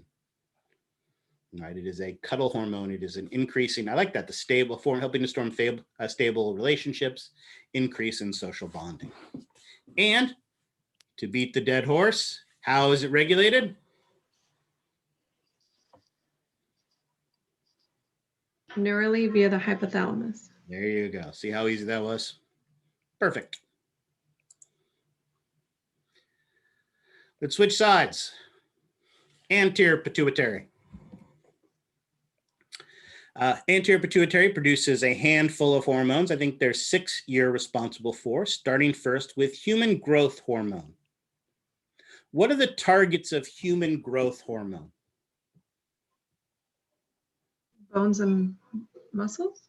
Absolutely. This is one of those that affects most of the cells of the body, but in particular, bone, cartilage, and skeletal muscle. All right. This is the one that at least it's to increase in cell growth, increase protein production, and it helps to modify the cells to be more likely to metabolize fat instead of sugar to produce its ATP. Sounds awesome, which is exactly why I won't use the term many, but occasionally professional athletes abuse it. Yes, if you think back to the 80s, you had these huge Goliaths like Mark McGuire and Barry Bonds who were taking this and these things excessively, or bodybuilders and things along those lines, where you had these big, huge, massive individuals. But if you notice, there are still people getting popped in professional sports for using things like human growth hormones.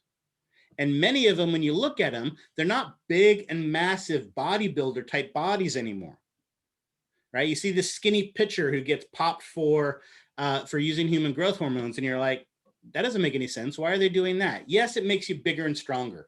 You can hit the ball further. But one of the huge advantages of this is this metabolism, this protein synthesis. Yes, baseball is a game, but anything that you do for 162 days in a row can be a bit exhausting.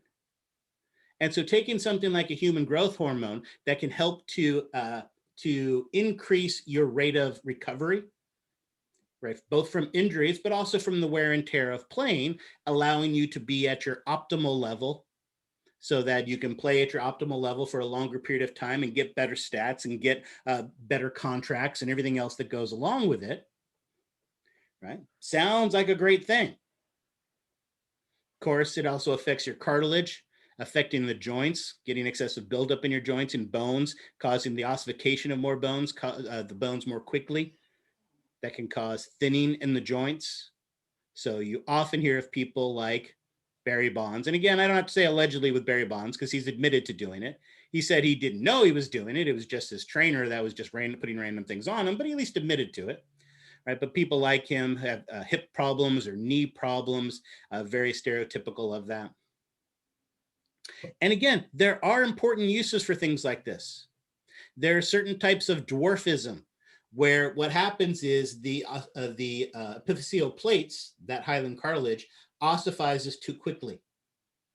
So by taking human growth hormones, that can allow the people to grow more bone before it ossifies. And sometimes they can get as much as 2 inches added to their height.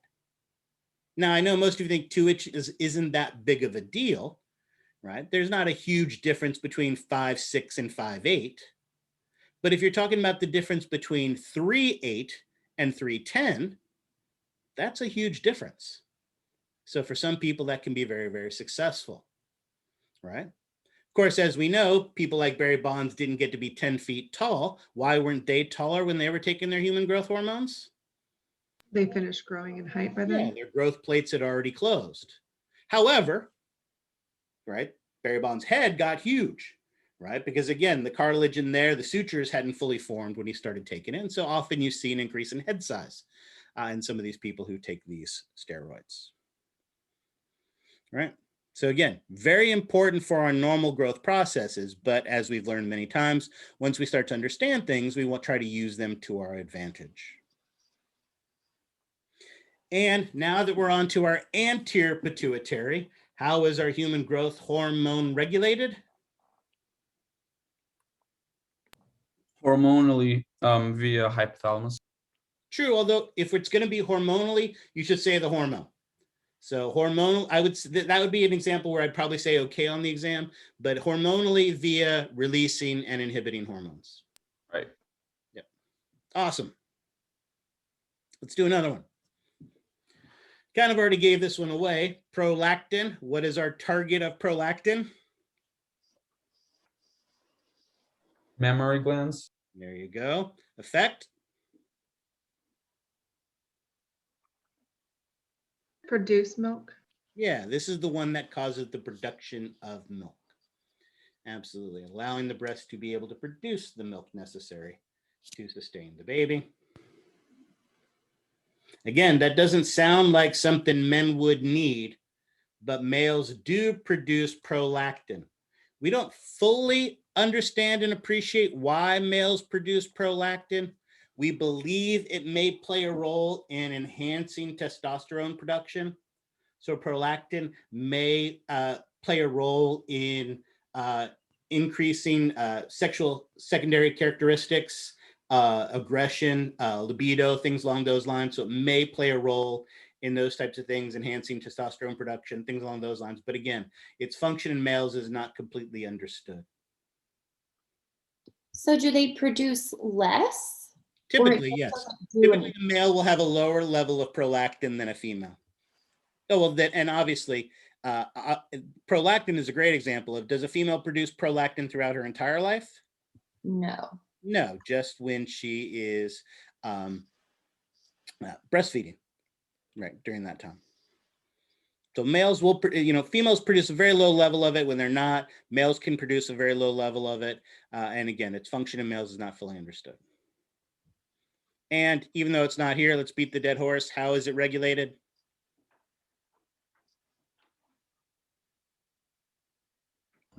Hormonally via releasing and inhibiting hormones of the hypothalamus. Excellent, perfect. There are always that alphabet soup terms. Adrenocorticotropic hormone, which thankfully after you write out once can be abbreviated ACTH. But like many alphabet soup terms, the name tells you everything. Adreno refers to what? Adrenal glands. The adrenal gland. The adrenal gland sits where? On top of the kidney. All right, so here's a kidney, and sitting on top of it is an adrenal gland. This is not drawn to scale. And like we see in many organs, the adrenal gland has a chewy nougat center and a candy-coated shell. And when we have that type of organization, what do we call the chewy nougat center? The medulla. Medulla. And what do we call the outer region? Cortex. Cortex. So notice adreno cortico tells you the target. It targets the cortex of the adrenal gland, and then we're left with the term trophic. Anyone know what trophic refers to?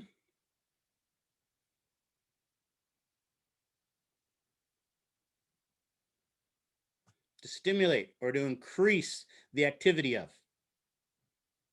So it's an alphabet soup term, but it tells you exactly what it does. Now, why they didn't just call it adrenal cortex stimulating hormone, the way we have thyroid stimulating hormone, because anatomists hate you, right? But that's exactly what it is.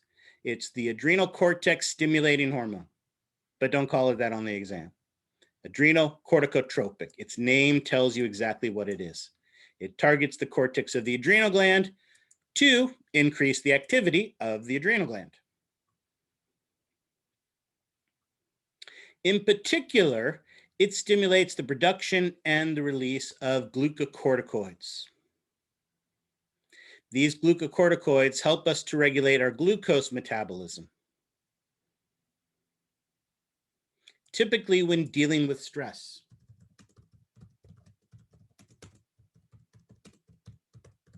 Right? These are not the ones that help us to regulate normal glucose levels. That's insulin and glucagon. But this is helping us to mobilize our resources when we're dealing with a stress response. And we'll talk about glucocorticoids in much more detail when we get to the adrenal gland.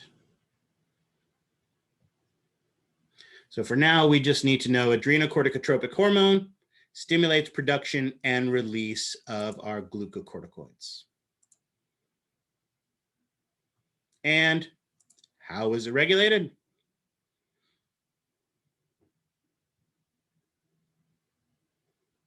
Hormonally via the hormonal regulation of the hypothalamus gland. Yeah, the releasing and inhibiting hormones, exactly. All righty, questions on that one?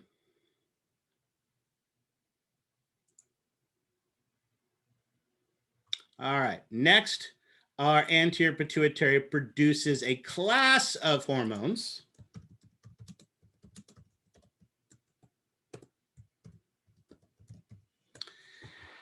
And that class of hormones are called gonadotropin. There are two specific types that we are going to worry about. And the first of those two specific types are follicle stimulating hormone.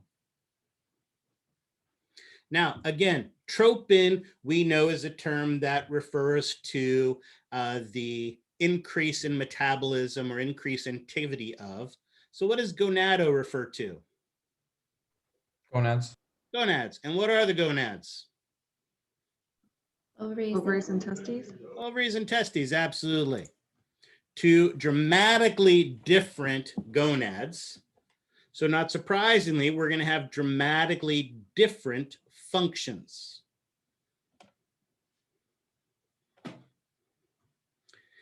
In the ovaries, follicle stimulating hormone causes the production of a class of hormones known as estrogens. So this is also a class of hormones. And of course, the most common estrogen is estradiol. And again, we'll talk about that when we get to the ovary.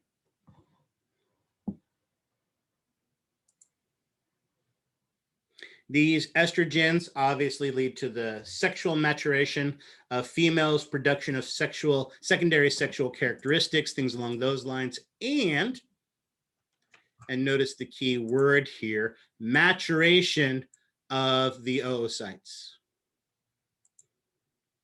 the female gametes. Notice I said maturation. How many female gametes, how many eggs have the women in here made in the past week combined? 0. 0. Past year? 0. 0. Past 10 years? Depends on if anyone is 10 or not. No, if someone was 10, they would have had to have their parents sign the lab waiver, and nobody had their parents sign the lab waiver. So everybody in here is at least over 18. Absolutely. You guys have absolutely gotten it. Females actually make all of their gametes in utero. When you were in mommy's belly, being the overachievers that women are, they were already working on the grandkids. So a female is actually born with all of the eggs she's ever going to have for her entire life. And so during her reproductive cycles, basically her job is to then mature some of those oocytes so they can be fertilized and become little people. And estrogen plays an important role in that maturation process. Males, on the other hand, how many sperm have the males in this class made in the past hour? Gajillion. Yeah, exactly. I think that is the accurate term. It is indeed a gajillion. Males produce so many sperm during the course of the day. Quite frankly, I don't know why we're required to do anything else. Our gonads are so metabolically active, we should just be allowed to sit and make sperm. That should be all we have to do all day long because it's so metabolically exhausting for us. And anyone else getting a sense of deja vu? Sense of deja vu from what? I don't know, it just sounds like I've heard this exact same thing. I probably said it before, I'm sure. And I'll say it again when we get to the reproductive system as well. He did say it before, I remember. Well, so there's two things to remember. I already warned all the people who had me for 430 that A, I use all the same jokes. B, you have to remember that I tell the jokes from me. If anybody else gets them and laughs, that's bonus, but I tell them from me, right? The fact that nobody lied at my enzyme and hormone joke earlier, I didn't care. That one was totally for me, right? So, yeah, I just tell the jokes for me. I use the same jokes over and over again. You're just gonna have to deal with it. All right, excellent. Sperm production. And of course, how is follicle stimulating hormone regulated? Hormonally via releasing and inhibitory hormones of the hypothalamus. Excellent. But remember, follicle stimulating hormone is just one of the two specific gonadotropins that you are responsible for. The second one is luteinizing hormone. Now, it's still a gonadotropin, so it's still affecting the ovaries and the testes. And again, it is going to have differences in both of them. In this case, in females, it produces a second class of hormones called progestins. Now, again, the class is progestins. And the most common specific progestin is progesterone. However, in males, it produces the specific hormone testosterone. And of course, the class for those are androgens. Now, I like using the specific progesterone and testosterone because they rhyme and it makes it easier for me to remember. But it's not just progesterone and testosterone. It produces all of the androgens and all of the progestins. Progestins are important for two reasons.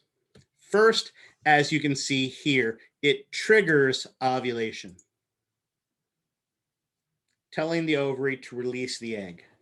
But then it's the warning bell system that tells the female's body, hey, The egg has been released. It could be fertilized any second. So we could be pregnant any moment now. Get the body ready. Because if that egg gets fertilized, we have to house it and nurture it for the next 10 months. And so it's the warning bell that tells the female body to get ready for pregnancy, and it helps them to maintain that pregnancy for the duration of it. Obviously, that is not something that males have to worry about. So it helps them to produce testosterone, androgens, which again, secondary sexual characteristics, libido, aggression, all the fun things that we associate with androgens. And of course, to beat the dead horse, regulated hormonally via releasing and inhibiting hormones.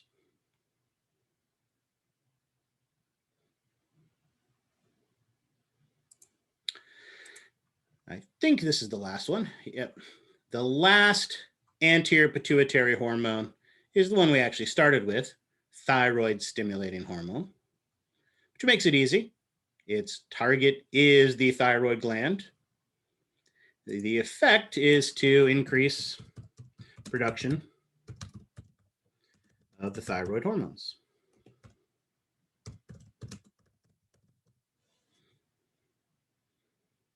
Thyroid hormones, again, are a class of hormones.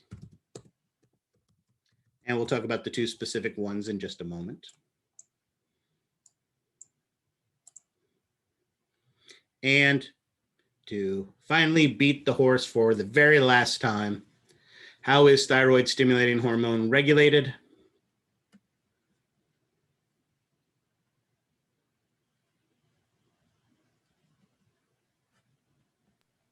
Hormonally regulation via the inhibitory hormones of the hypothalamus. There you go.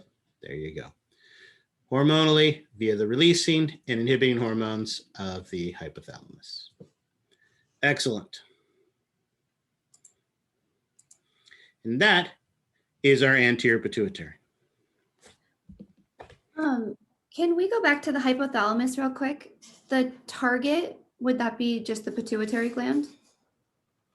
For its hormones? Releasing and inhibiting right. hormones? So more specifically, its target is the anterior pituitary. Right? Because remember, it's releasing and inhibiting hormones only influence the anterior pituitary. Okay, thank you. Yep.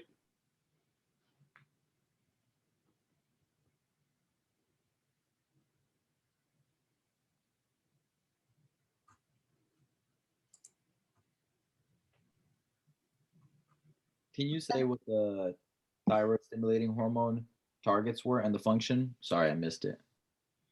In the name, its target is the thyroid gland, and it stimulates the thyroid gland to produce the thyroid hormones. And then you said for the melanocyte stimulating hormone, we don't have to know any of the target or regulation or function? Well, no, you need to know the target and what the effect would be. It obviously targets the melanocytes and would cause an increase in melanin production. But like I said, it isn't a hormone and a pathway that we use on a regular basis. It isn't something that, we can use to dynamically change our color the way some other organisms are able to.